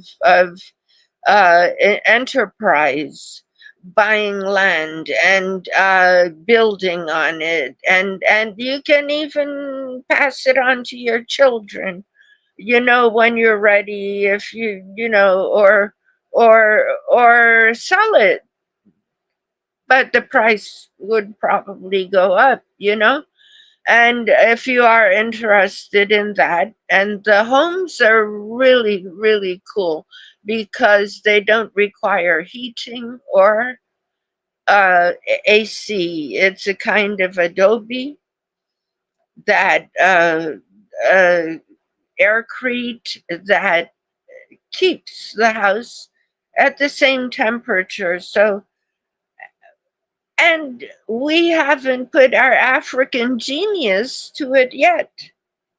So it's a system that they took from us, the adobe system mixed with limestone, but we haven't recently put our African with the new advances in technology and all what is coming out now. Find also we're looking at buying gold, cobalt, and the president can probably elaborate on that. But we're serious about what we're doing, and it's not taxes to give to Exxon Mobil, that's for sure. I thank you for listening. That was a long one, and blessings No, to that all. wasn't too long. That wasn't too long at all. That was right on time. Free Well, the so line. we have by any means necessary. We have our Minister of Health, standing by, Assistant Minister of Health, uh, Deputy Minister of Health is the proper terminology. And this is Sister Uhuru. Now she was the queen that uh, volunteered. This is how it works. She was. This is how the movement goes. This is what we need everybody to be doing. Okay, so Uhuru was introduced to or came onto our meetings by the introduction of Minister Sipaway, and she mentioned certain skills that she had, and so we invited her to teach us about the cryptocurrency, and we witnessed how brilliant she was, and we invited her to our government. And now she's bringing something even more. You know what I'm saying? Health is wealth. Health is wealth. So she said that she wanted to address the health. You see see how we say it? We really do mean that we have everything we need amongst our own new African nation. We have all the people amongst our new African nation, the skills, So with that being said, I mean, come on, put our roster up against. I can put anybody on our roster up against any of these oppressors or other people, and the truth and the work. Well, it's the answer. Even American people, if you just look at what they're complaining about, it's the same thing that we've been saying in our 10-point platform. People want decent housing. These are human rights. No one should be sleeping outside on the ground. No Hmm. one. With all these empty buildings, no one should be hungry. No Hmm. one. No one should be illiterate. No one should be incarcerated. Since when is a person with a full stomach, a place to lay their head, and a way to do for self at peace when they rob somebody? Hmm. Crime is or residuals of poverty most times. Hmm. Sometimes it's mental health issues, but even that can be addressed. Yeah. Our new African nation, we have to build a nation beyond contradiction, something better, something new. But with that being said, Sister Uhuru, I know that was a almost introduction slash tangent I went on, but you have the floor, Queen.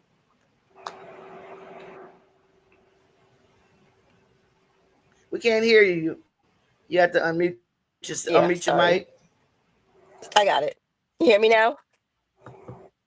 Yes, Yes. ma'am. Yes. Greetings, family, and happy Nations Day to everyone. Mm, Indeed, we do have everything that we need.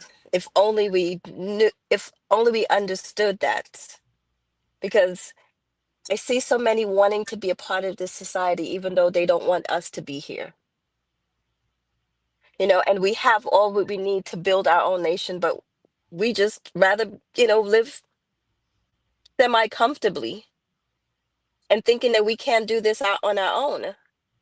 And we need white tea to help us.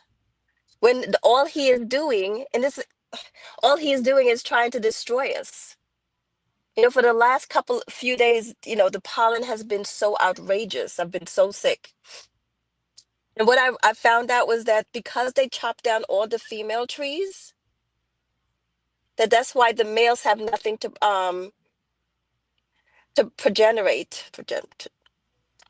whatever the word is. So the pollen Pollinate. just exists in the ear. They did this purposely, so we have to buy anti-allergy medications. You look on the shelf, I go into the supermarket and it's gone. It's empty. Everybody has allergies because of this.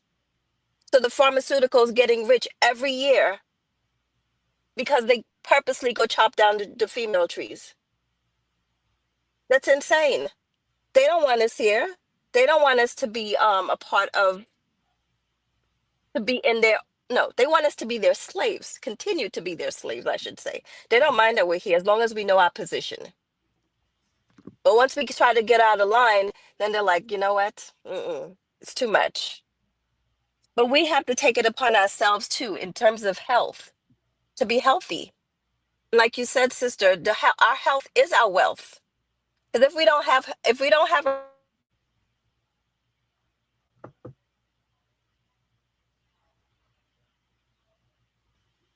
children. Oh man, speaking too well. They getting knocked off a little bit. We're gonna keep the ball rolling till she chimes back And on. everybody is There serving she out of go. styrofoam. And I'm like, this is poison we're feeding to each other. We're poisoning that we feeding each other. And then when I ask them or tell them about it, they're like, yeah, okay. Like we can't do anything about it to change it. Us as consumers can say no, I refuse to eat out of styrofoam and don't do it. Nobody's gonna come back there. Don't force them to make a change. But we have to stand for our own health. Do we want to, I mean, it's not to say that we're not going to die of something, but yes, do we want to suffer in the meantime? Because that's what we're doing. So we do need to take that responsibility for our health. We do need to be able to plant out and grow our own food. Because if we don't, we know what they do with the regular food.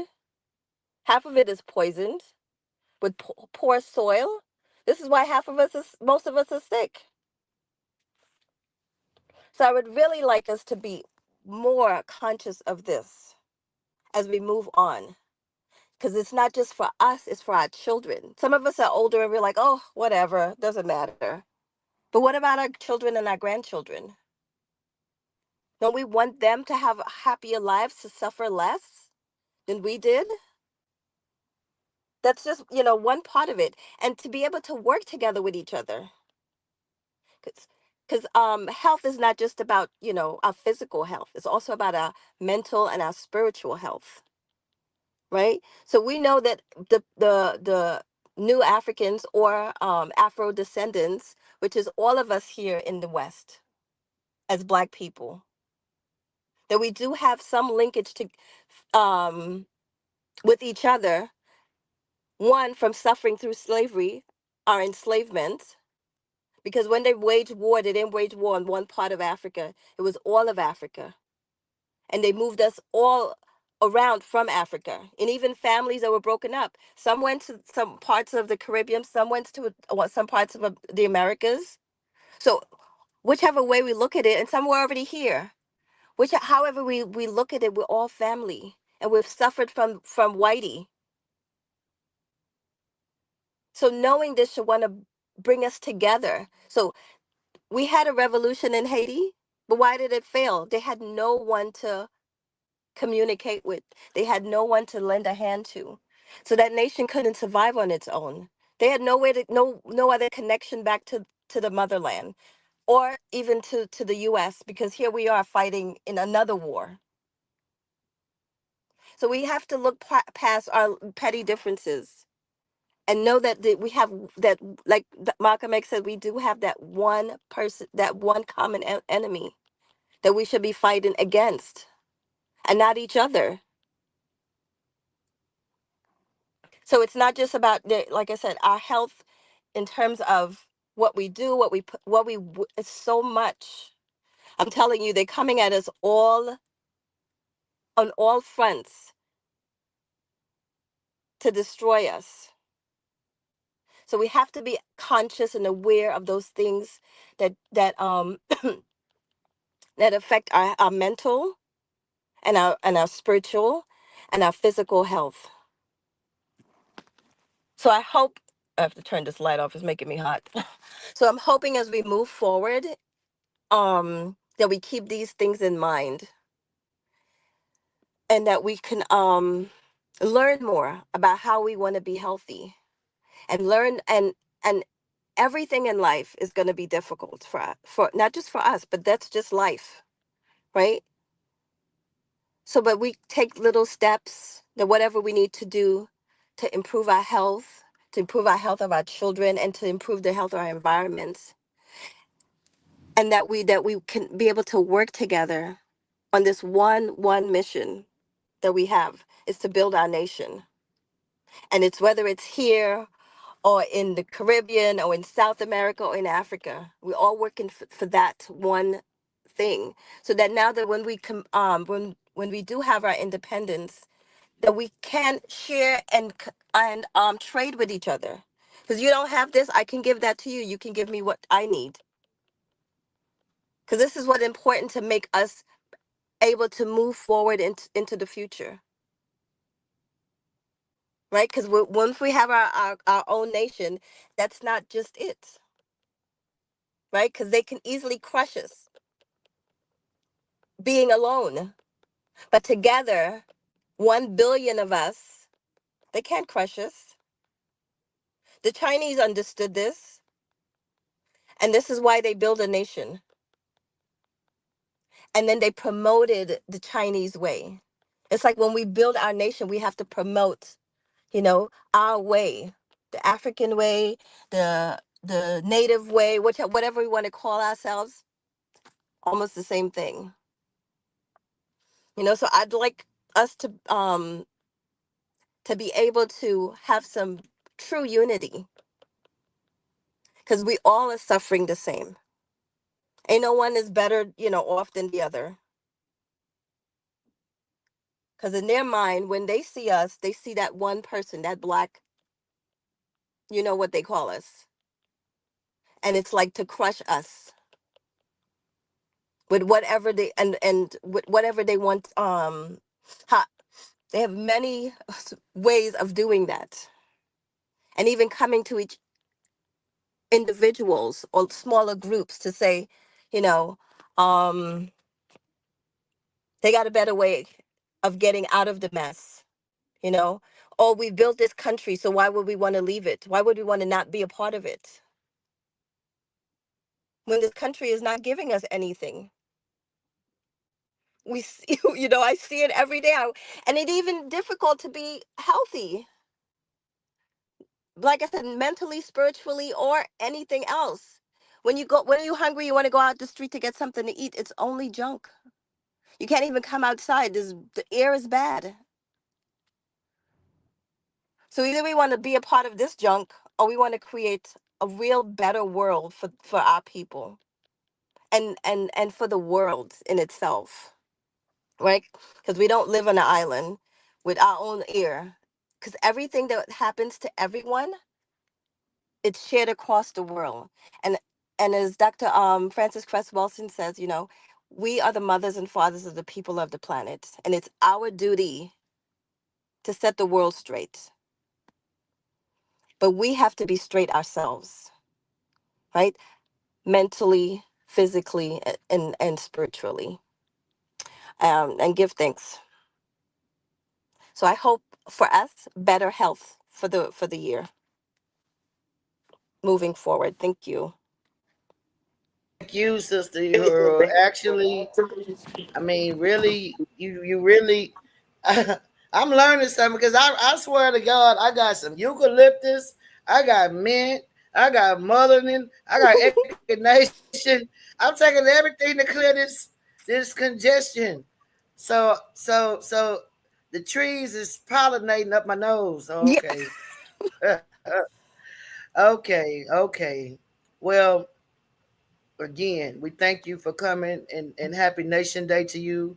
I'm telling y'all, we have some of the most brilliant people in our new African government that volunteer. We did our award ceremony for the people on Saturday, and the sister, she made the awards. It was just beautiful. Thank you, Uhuru, for putting those awards together.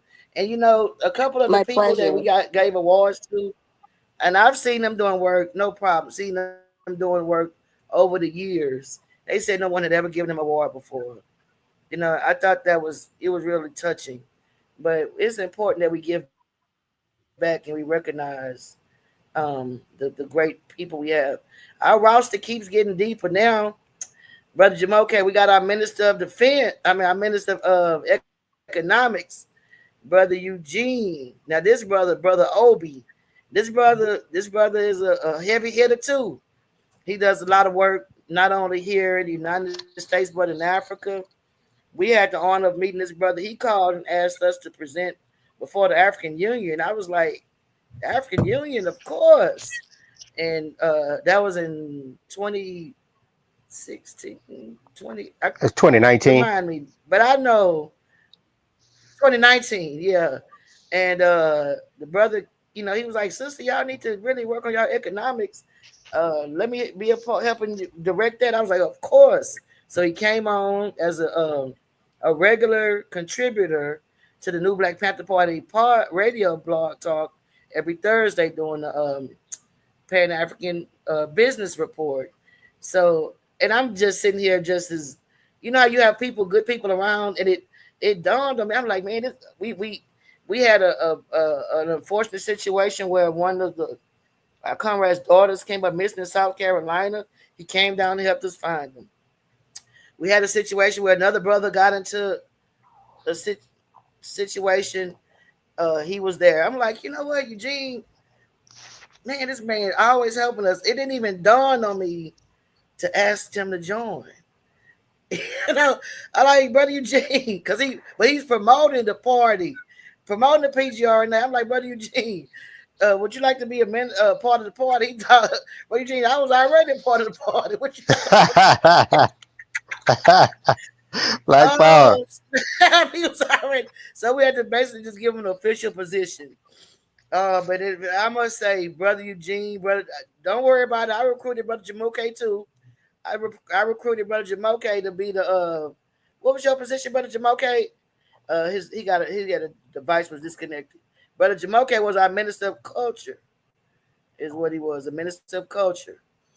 But I'm saying this for a purpose. You know, we have brilliant people around us. Let's invite them to the movement. Let's not be trying to pigeonhole or what we think someone in the movement, you know, need to be walking around all tough. It's way bigger than that. Yes, we need warriors, but we need the doctors, the nurses, the scientists, the business people, the diplomats, and sure enough that we got to feed ourselves. Sure enough, we need to be healthy. Sure enough, we got to free the land. But Brother Eugene, tell everybody how the economics is all a part of this. That's what's up. Black power. Thank you, Black brothers and power. sisters, for tuning in to this evening's program with the provisional government of the Republic of New Africa, the New Africa Republic. We are considering ourselves as New Africans. I'm Brother Eugene Telford, also known as Ambassador Obi Wane from the nation of Nigeria, representing the Imo state of the Igbo nation. And I am here to tell a little information about the state of the Black nation, Black power. And this has Black been a power. very deciding, exciting discussion that we've been having tonight. And I, first of all, want to give a big shout out to our other presentators, uh, Dr. Jamoke. Also, we have Brother Sipaway out of Guinea-Bissau. We have our sister Crystal Muhammad out of Houston, Texas. We have our sister Fatima uh, out of Miami. And of course, I'm Brother Eugene reporting out of Charlotte, North Carolina, representing the new Black Panthers and also the provisional government of the Republic of New Africa. As a state of the Black nation, this is a very exciting discussion that we've been having about our politics and our economics and our responsibility as Black African people in our beloved places where we live at, but also on the mother continent of Africa. Today, we are diving into the realm of the possibilities of exploring how we can move ourselves towards more economic freedom. We stand on the frontier of what's now called the jumpstart of the African Industrial Revolution, which started back in 2019, and we're getting ready to empower ourselves up to a higher level of responsibility as a free nation of people. We're envisioning the brighter future for ourselves where we live at and on the mother continent of Africa and as a free thinking people. Africa is the cradle of civilization. It is rich and diverse in history, from our ancient kingdoms of Egypt and Kemet to Mali, vibrant cultures of Ethiopia and Nigeria, and here in America and on the continent has always been a beacon of strength and resilience. But today, We are on the cuspice of a new era, the African Industrial Revolution. It is a time for us to come together and harness the potential and pave the way of the prosperous future in which is to behold. To achieve economic freedom, we must first recognize our political responsibility as a free thinking people, as a free people and a free nation. Our leadership have a vital role to play, creating and enabling the environment for growth and development. We must demand transparency, accountability, and good governance. We need leadership to prioritize the needs of the people, and we need to champion human rights and fight corruption, but upholding and holding our government accountable. We can ensure that the resources are allocated efficiently and in an equitable way. But politics is a responsibility is not limited to our leadership alone. Each one of us play a role in it every day. We must engage in our communities, participate in democratic process, and advocate for policies that promote social justice and inclusiveness. And we must join forces when we can create a groundswell of change and amplify ourselves as a collective voice. Now let's turn our attention to the economic responsibilities of ourselves and where we live at and on the mother continent of Africa. Africa possesses a vast natural resource of both young and dynamic workforce and the entrepreneurship spirit. We must harness these strengths and foster economic growth and reduce the dependency of foreign aid.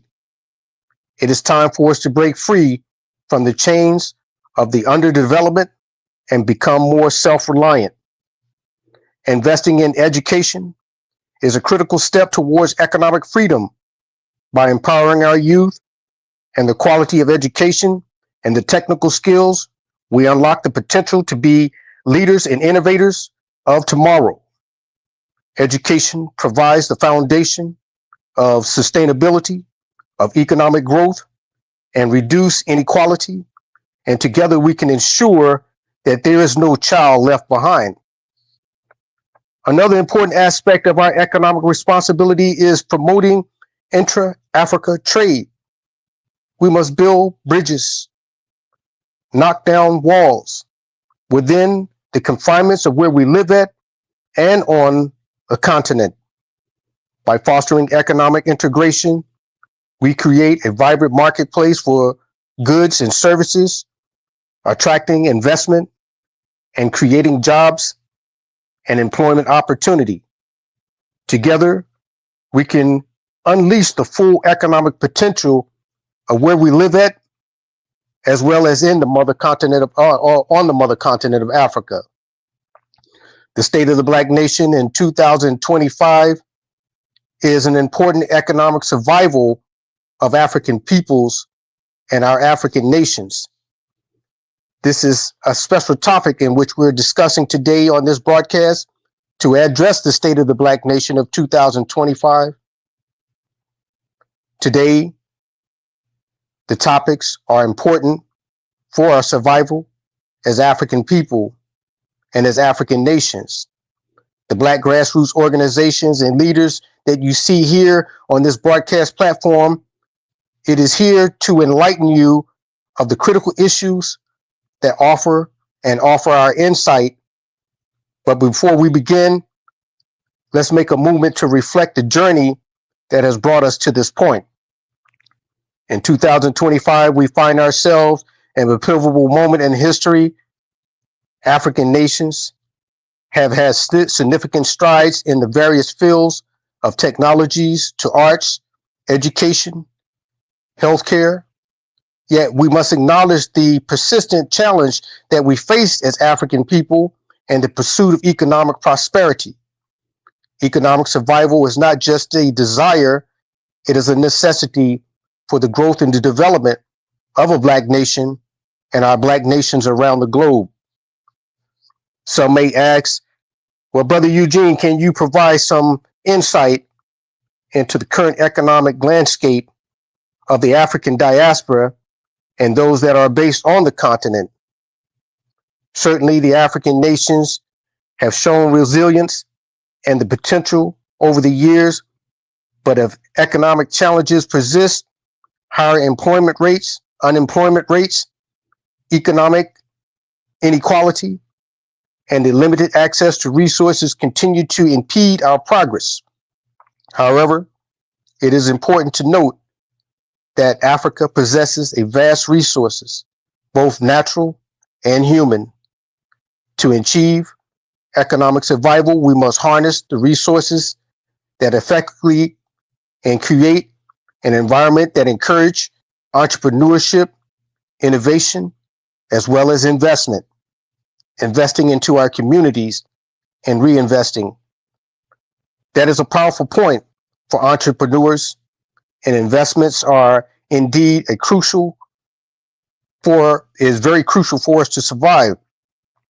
But how can African nations attract investments or create environmental conduciveness to the business of as it is growing? Populations as our populations grow. African nations must prioritize creating stable and transparent business climates. This involves promoting of good governance, upholding the rules of law, and investing into infrastructure and also education. When the investors see that we are committed to the stability and to growth, they are more likely to invest in Black people, African businesses, and contribute to the economic survival of African people. So it is not about attracting foreign investment. It is also about empowering our local businesses and entrepreneurs. Empowering local businesses is an essential economic piece of survival. African governments should implement policies and support local entrepreneurship, such as providing access to capital, training programs, and business development services. By nurturing local businesses, we can create vibrant entrepreneurial economics ecosystems that will help drive our growth and job creation. This is when we get into becoming an advocate of African diaspora engagement in the economic empowerment arena. We often ask the question, how can the African diaspora contribute to the economic survival of African nations? The African diaspora holds significant potential and economic power. It is there to provide platforms of engagement for facilitation of investment for key sectors like agriculture, manufacturing, and technology. Though the remittance of investment is also knowledge for transferring that can make a substantial impact on our development. Some may ask, what ways can African governments strengthen their ties with the diaspora and the Black communities in which they are being served? The governments can establish diaspora engagement initiatives that facilitate knowledge and exchange and promote investment opportunities and create networking platforms. Additional policies that can ease the process of doing business and investing in African nations and also in the nations in where we live at, the African diaspora, the Sixth Region Initiative. It can encourage the diaspora to effectively contribute to the economic survival for us and our ancestral homelands. It is clear that collaborating between African nations and the diaspora is vital for economic survival. Many of our listeners and viewers ask, are there some accountable action or steps that an individual can take to support the cause. Individuals can start by supporting African owned businesses and buying products and services that are being offered.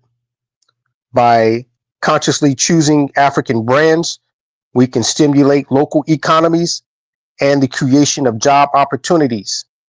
Additionally, educating ourselves about the African history, culture, economic challenges, we will be able to become effective advocates for the change and the changes which are necessary in our communities. Building networks and partnerships both within the African community and with our allies from other backgrounds is very key. By working together, we can amplify our voices and effect meaningful change of policies and the perception that will ultimately benefit African nations and their people. For sharing your values and insights on the importance of economic survival, African people, and African nations in 2025, as we can conclude what our future may look like in the very near aspects of developing to the next stage. The African Industrial Revolution is not a dream, it is reality. It is the call of action and rallying cry for all of our African people to rise up together and seize ourselves and the opportunity before us by embracing technology, advancements, nurturing entrepreneurship, and fostering innovation. We can leapfrog into the future and share in our prosperity. So let's unite, brothers and sisters. Let's embrace the political and economic responsibility that we have here in our day and time. We are a new breed leader, African generation in which we coin ourselves. Let us be the architects of our own destiny. Together, we can create a legacy of economic freedom, lifting millions out of poverty and building a prosperous Africa and building a nation of where we live at. If one African does well, all Africans will do well. This brings us to the end of my broadcast for the State of the Black Nation, Black Power. I'm Brother Eugene Talford reporting live from Charlotte, North Carolina. Wow. Black Power, Brother Eugene, representing our economic ministry as our Minister of Economics, but he's also, a very instrumental with the works that are going on the continent, with the economic development, as well as with the strategic communication and just overall networking that is important for the work that we're doing. So we thank you, Brother Eugene, and continue doing the great work that you do for our new African nation. So as you guys see, we've had all of our ministries to come on.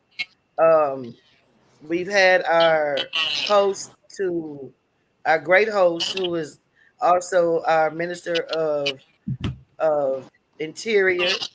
Um, I've been in here. I'm engineering. I'm working behind the scene. You know, but I love everything. But I w- I had my chance to do some speaking over the weekend at the Tribute to the People on Saturday. As I said, we were out in the community on yesterday. So today is actually New African Nation Day. And so we'll have Brother Jamoke bring on our PCC chair as he's going to close us out for today's New African Day celebration. I want to give a Black Power salute after Brother Dr. Ali speaks. I guess you can take us out in the creed or oath, Brother Jamoke. But I want to thank everyone from Minister Sipaway, Mama Fatima, Mama Fatima is even in the chat, Sister Uhuru, Brother Obi, aka Brother Eugene, um, and all of the folks, Sister Antoinette, Sister Tamiko, Brother Michael, Brother Kaeman, Brother Johan, Brother Sancho. I don't want to miss nobody. Oh my goodness. Everybody that has been working behind the scenes We got in front of see Amina, Baba Malik, Raheem. Yeah, Amina brother Rico. Oshun, Oh yeah, Sister Amino Shun in the chat, Sister Amun Antoinette in the Ra, chat, Brother Leo Amun in the Ra, chat. Who else we got in this chat? Ron F. We got somebody, Brother Ron representing Florida, Brother Ron, Ali Amun Jamal, Ra, Kakun, Brother Tommy, Brother Ali, Jamal Kafu, everybody. I Leon don't want to. We don't X, want to miss nobody.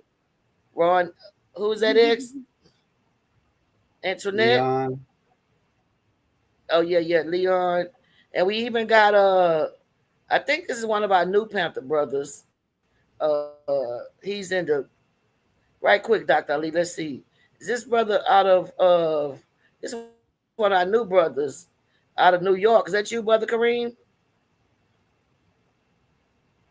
He been in the street. Black Power, Brother Kareem, come off of mute. Well, this is one of the new brothers. He been here the whole time, but I guess he don't know what to do. He don't know if he come off of mute. But let's go ahead and have our PCC chair say some words, and we'll have Brother Jamoke to officially close us out. Dr. Ali, Brother Kareem jumped off and I called his name. We ready for you, Dr. Ali? Ali, Boomaye. Where you at, Doc? Uh-oh. Dr. Ali, where'd you go? Well, there's there you go. Free the land, free the land. How's everybody by any tonight? means You have the necessary. floor, PCC chair, by the Very, means very, necessary.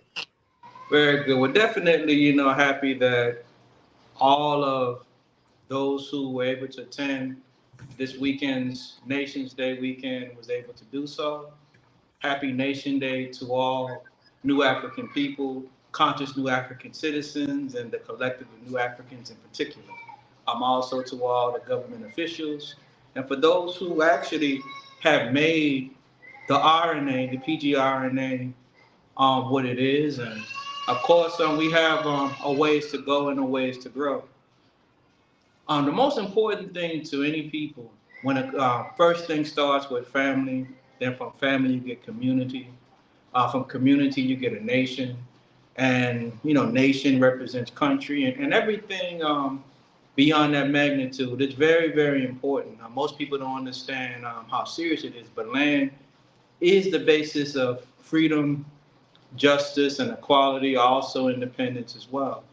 And we as a people, we've suffered so long. And when it comes to us having our own sovereignty and our own place and state and nation state, it becomes something that a lot of us can't see. We don't even see it. Most of the time, we subordinate ourselves into groups and organizations and those type of collectives. But nationhood is something that, unfortunately, is far from our minds. But it's the most important thing.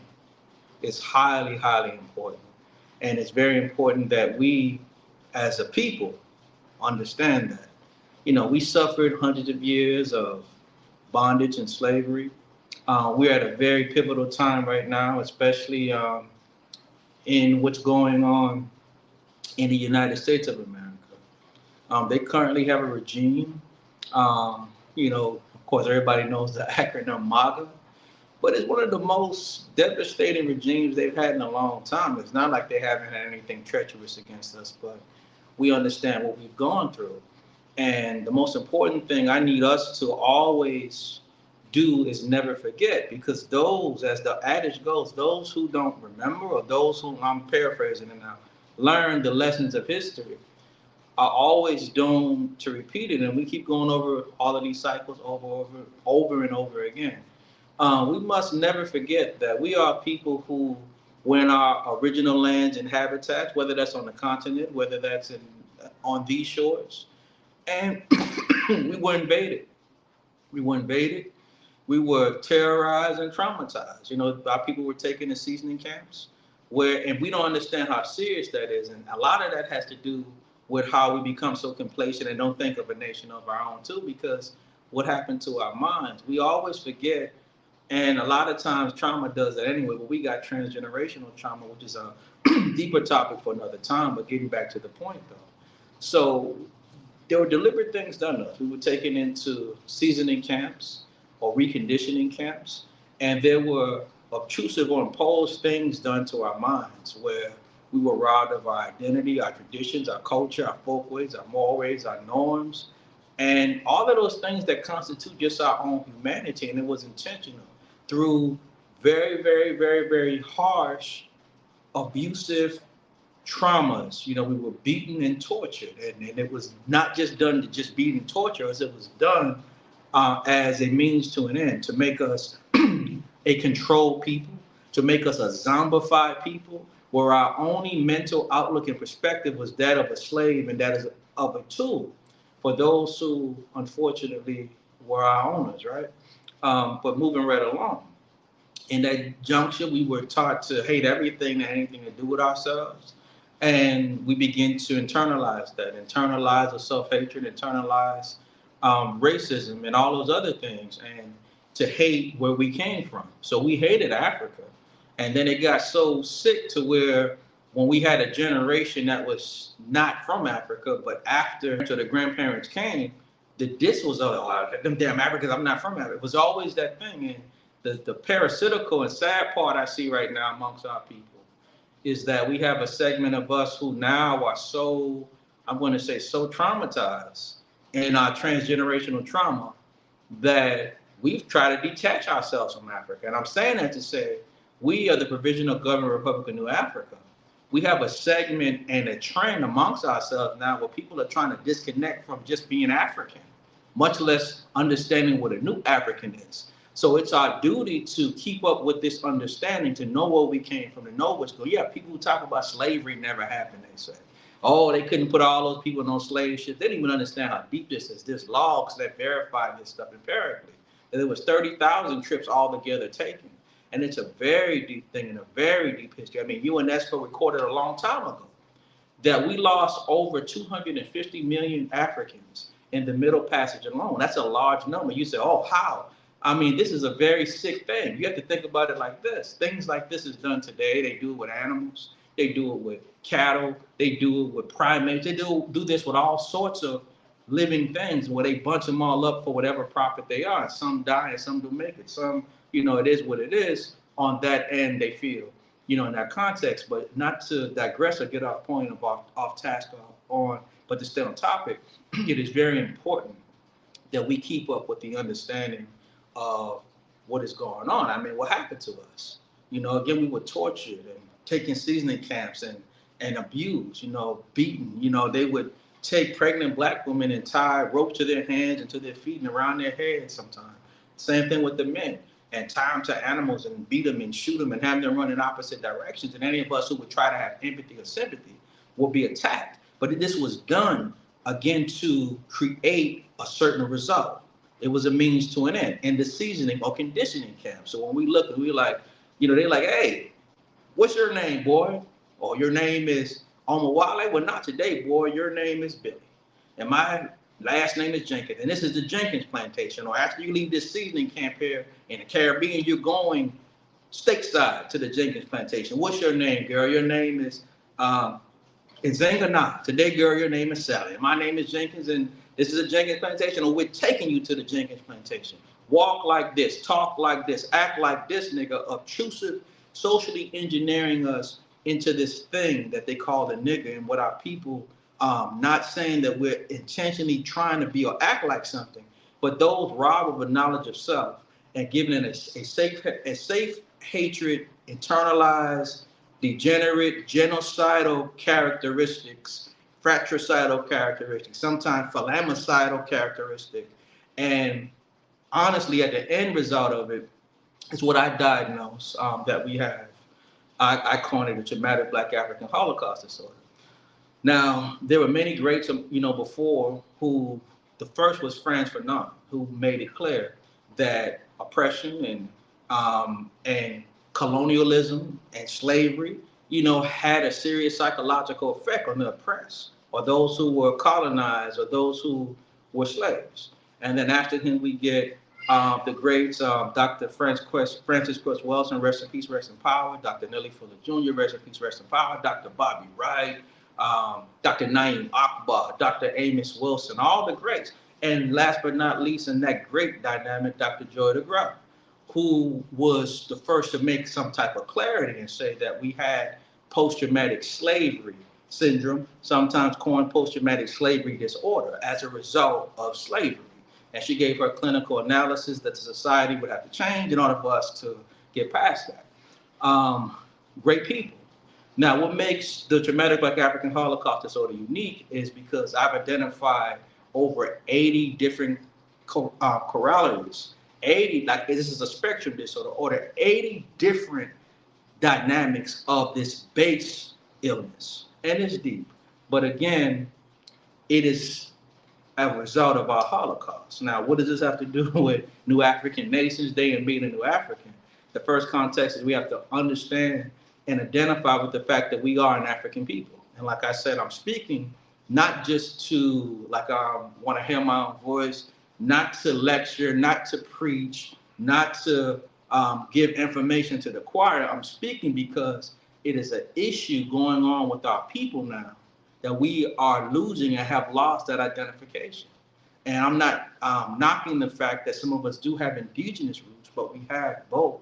And we know the context of a New African meant that anyways, that we were multifaceted in our background, that we had, the indigenous African dynamic, but what made us unique was the fact that various tribes or nation states came from Africa and were merged together, that we have Native and others, right? So that's what constituted aspects of what a New African was, but the context of African. And we must make that clear. I had a conversation, wasn't a debate, but they kind of wanted to make it that way, with someone who was arguing this thing about, how Black people in this part of the world need to have some type of delineation and put their foot down and don't identify with Africa and don't identify with the Caribbean and just say American.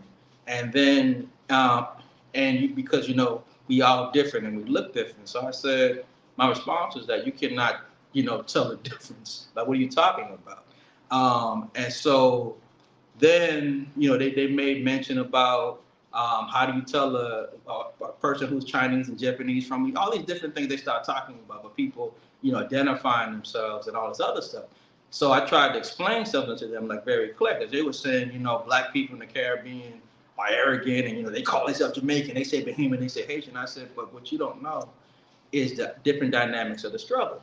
That prior to independence, people in Jamaica that were revolutionaries called themselves just Africans, right?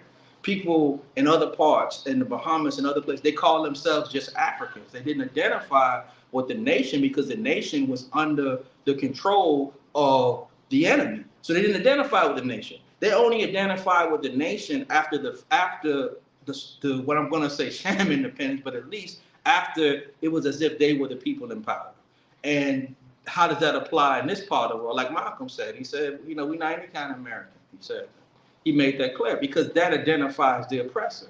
And so that's the context of that. But I'm not digressing, but I'm just saying why it's so important to understand what's going on. Until we are liberated, truly liberated, then we have to identify with exactly who and what we are. And we are Africans and we are New Africans. And those of us who are conscious, we're conscious New Africans. So let me get on some empirical things. Land, reparations, sovereignty.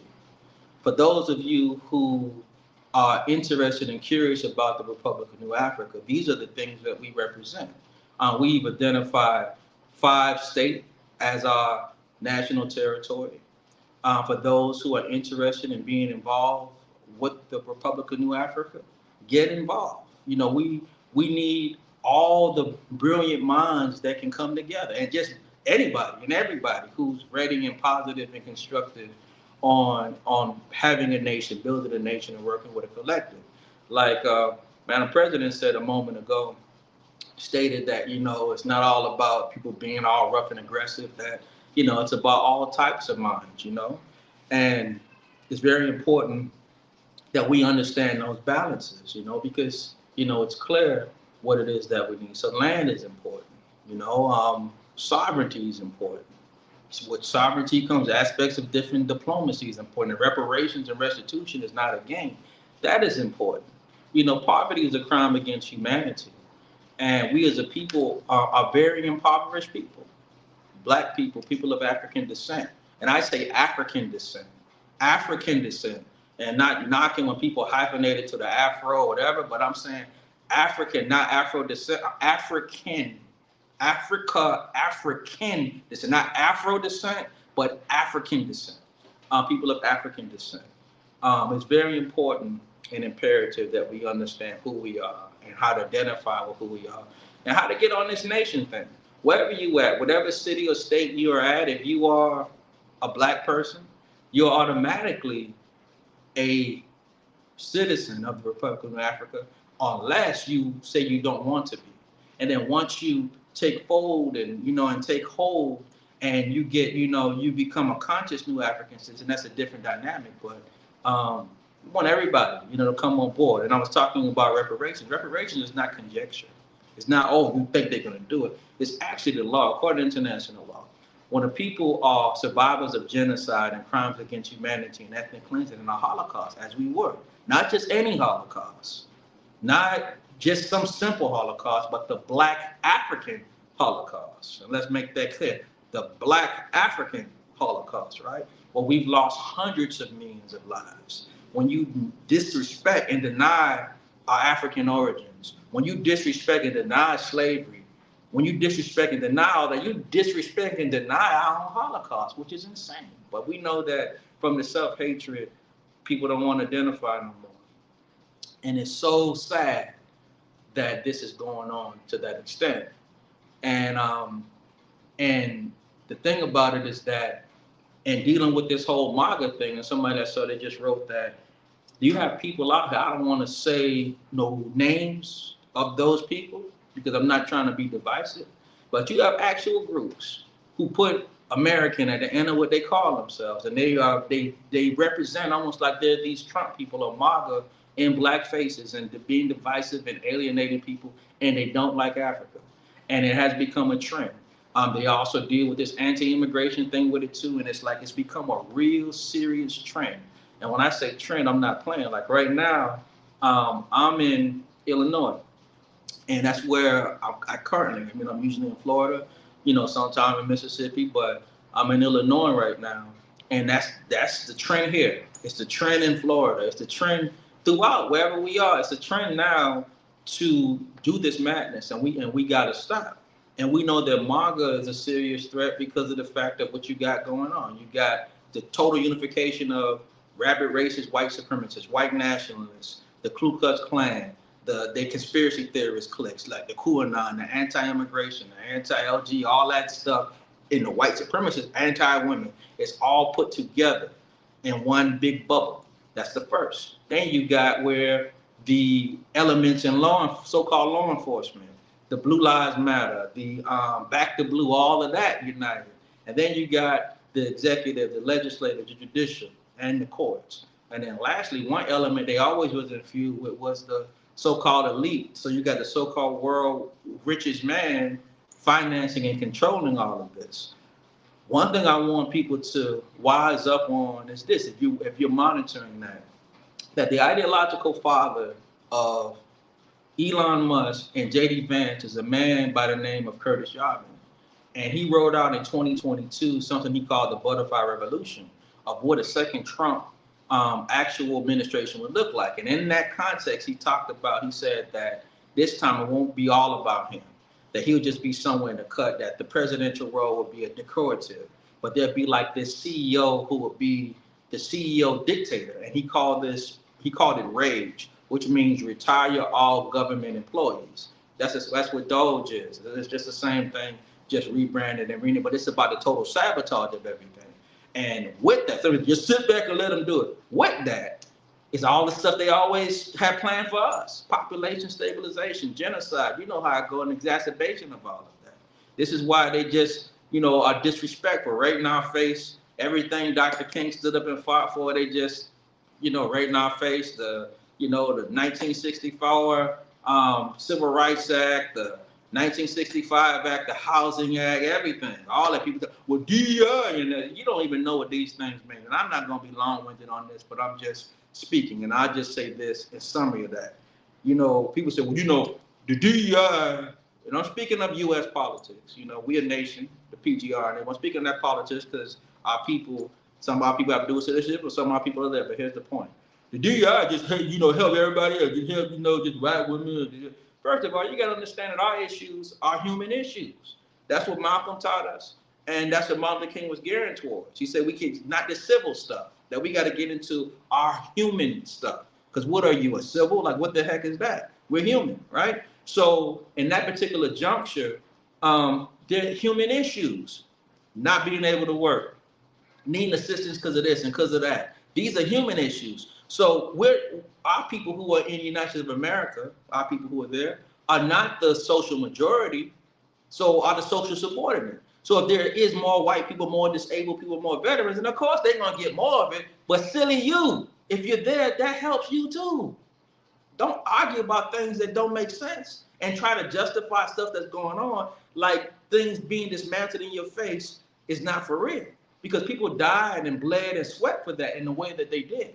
And so I'm just saying that it means something and it matters. The destruction of it means something, either by a gesture to show you I'm gonna just do this, or really means something because they're trying to erase you. Ban on black books in colleges and universities and elementary school. It's bad, right? They even have book burnings in Arkansas, arresting bookstore owners and librarians for having certain not able to have the autobiography of Malcolm X, not even able to have Raisin in the Sun, and that ain't really that revolutionary as it could be, right?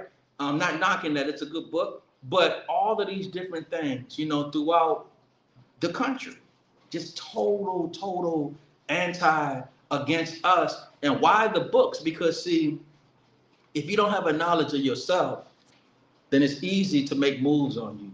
So, and then they use the term woke. Woke is a term that we used in our communities, our conscious community, revolutionary community. They weaponized it. So everything they're against, they call it woke. Like they don't want us to be woke. They want us to be asleep. But anyways, getting back to the nation. So it's very imperative that we understand the importance of nationhood, of nation building, a collective, and what it means to be a new African. What it means. I heard somebody say that saying that we are revolutionaries or revolutionary nations and new African is a contradiction. I don't even know what the hell that means, because our founders definitely was on that. Our founders definitely, were Pan-Africans and Black nationalists and revolutionaries. So I don't even know what that meant or what they're trying to say. And we have all type of people. Being a new African is not a cult and it's not a religion. You know what I'm saying? Being a new African is not a cult. It's not a religion. Being a new African is our identity. It is the nation state that we are a part of. So that's what it is. And meaning that you have all different you have new Africans who are Muslim, new Africans who are Hebraic, you have new Africans who are in Ifa, new Africans who are in Voodoo, new Africans who are Christians, new Africans who are atheists, socialists, scientific socialists, revolutionary socialists, all type of different dynamics. That's it's not a religion and a cult, and nobody dictates it. We have one thing that actually we go by, the code of emoji, that is principle. So other than that, you can't dictate how nobody think and how they feel and who they are. At this particular point in time, it's very important to focus on nation. So if you have this issue, our people, what does Margaret regime and the United States of America come to your own government, the provisional government of Republic of New Africa? We need you. We're looking for a few good men and a few good women and a few good people who have a knowledge of themselves. That's what we're looking for. We're looking for people who are ready to build a nation, and it takes a nation. For those of you who who are just getting in and just listening in, Dr. Lee Muhammad, MD, the PCC chairman of the Provisional Government of New Africa, the first vice president, and the National League of the Revolutionary Black Panther Party, and of course also psychologist, trauma, PTSD. Definitely happy for all who have attended. Very, very, very important time for our nation, and looking forward to many of you getting involved. Free the land, black power, and all power to the people. Free the land, black power, and our power to the people, our power to the black people. We have had a very powerful, powerful New African Nation Day today, New African Nation Day weekend, and the work continues. We thank our PCC chair, First Vice President Dr. Ali Muhammad. Not only did he bring a very important uh, conclusionary statement, but also he laid out some key issues that was a continuing from what we've all talked about collectively. The Republic of North Africa is a reality. We do need people. We need people to get involved in our government, to organize in your cities where you're at, which we call New African Population Districts. And what that being said, I'm going to uh, I brought everybody up on the screen that was still in the studio. We want to give a shout out to all of the ministers of the Republic of North Africa in our People's Revolutionary Council, the PRLC, who are part of the cabinet to assist not only the nation, but to come up with the strategies and tactics and continue to move forward. We must free the land. Land. Everything that our oppressor has done and been doing has been a matter of snatching and seizing land and territory that does not belong to them. For us to even be able to do these broadcasts and to be able to be on the internet, these were all inventions of new African people. A black man had been at the internet. A black person had been at the computer. We've invented everything, pretty much. The majority of the things that society has been benefiting from has come from our black genius. I heard Mama Fatima mention that earlier. What other inventions and ways will we be manifesting moving on into the future? As we look around this country, turn on the TV, you see it coming apart at the seams. Motion is happening globally and being dictated by people who do not have our best interests at heart. It is up to us to put the best interests of our people forward. We must separate, have our own nation, be self determined. We demand reparations and we demand amongst ourselves that we step up to the plate. So, with that being said, we'll have our brother, Minister of Interior, to close us out, who is actually the official host. I've just been kind of co hosting and coasting. Brother Jamoke, you want to close us out, sir? Sure. First of all, I just want to thank all of those people who came on as our guests. Uh, uh, Doctor, that's why he's got Doctor on both at the beginning of his name and the end of his name, right? Dr. Ali MD. All right, so we give thanks for him. We give thanks for Brother Obi, as he always does a wonderful job laying out the economic strategy of our nation. We also recognize Uhuru Queen, focusing on health and nutrition for our people, as well as our dear treasurer who made a plea for people to get more involved financially with the government, which is something that's always necessary. And our brother Sipaway Baleka, our international warrior doing work on behalf of the Republic of Africa, primarily in the international arena in Africa. And of course, thank to Sister Crystal Muhammad, who's been working very tirelessly during this Nation Day activities, including this event, as well as Nation Day weekend, in which there were other activities in New Orleans on Saturday and Sunday.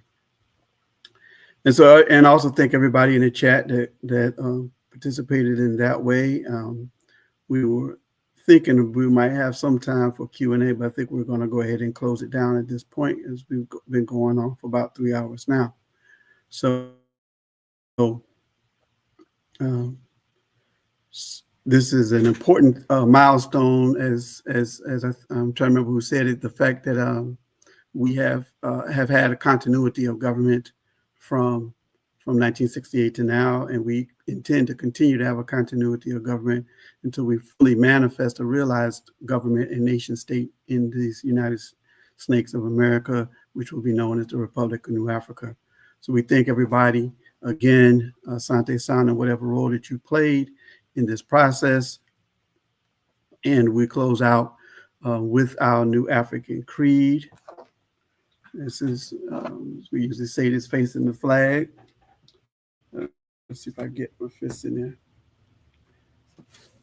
For the fruition of Black power, for the triumph of Black nationhood, I pledge to the Republic of New Africa and to the building of a better people and a better world, my total resources, my total devotion, and the total power of my mortal life. Free the land, free the land, free the land by any means necessary. Thank you, By any Asante. means necessary. Black Power sign off. Thank you, brother Minister of Interior, brother Jamoke, for all the work that you do.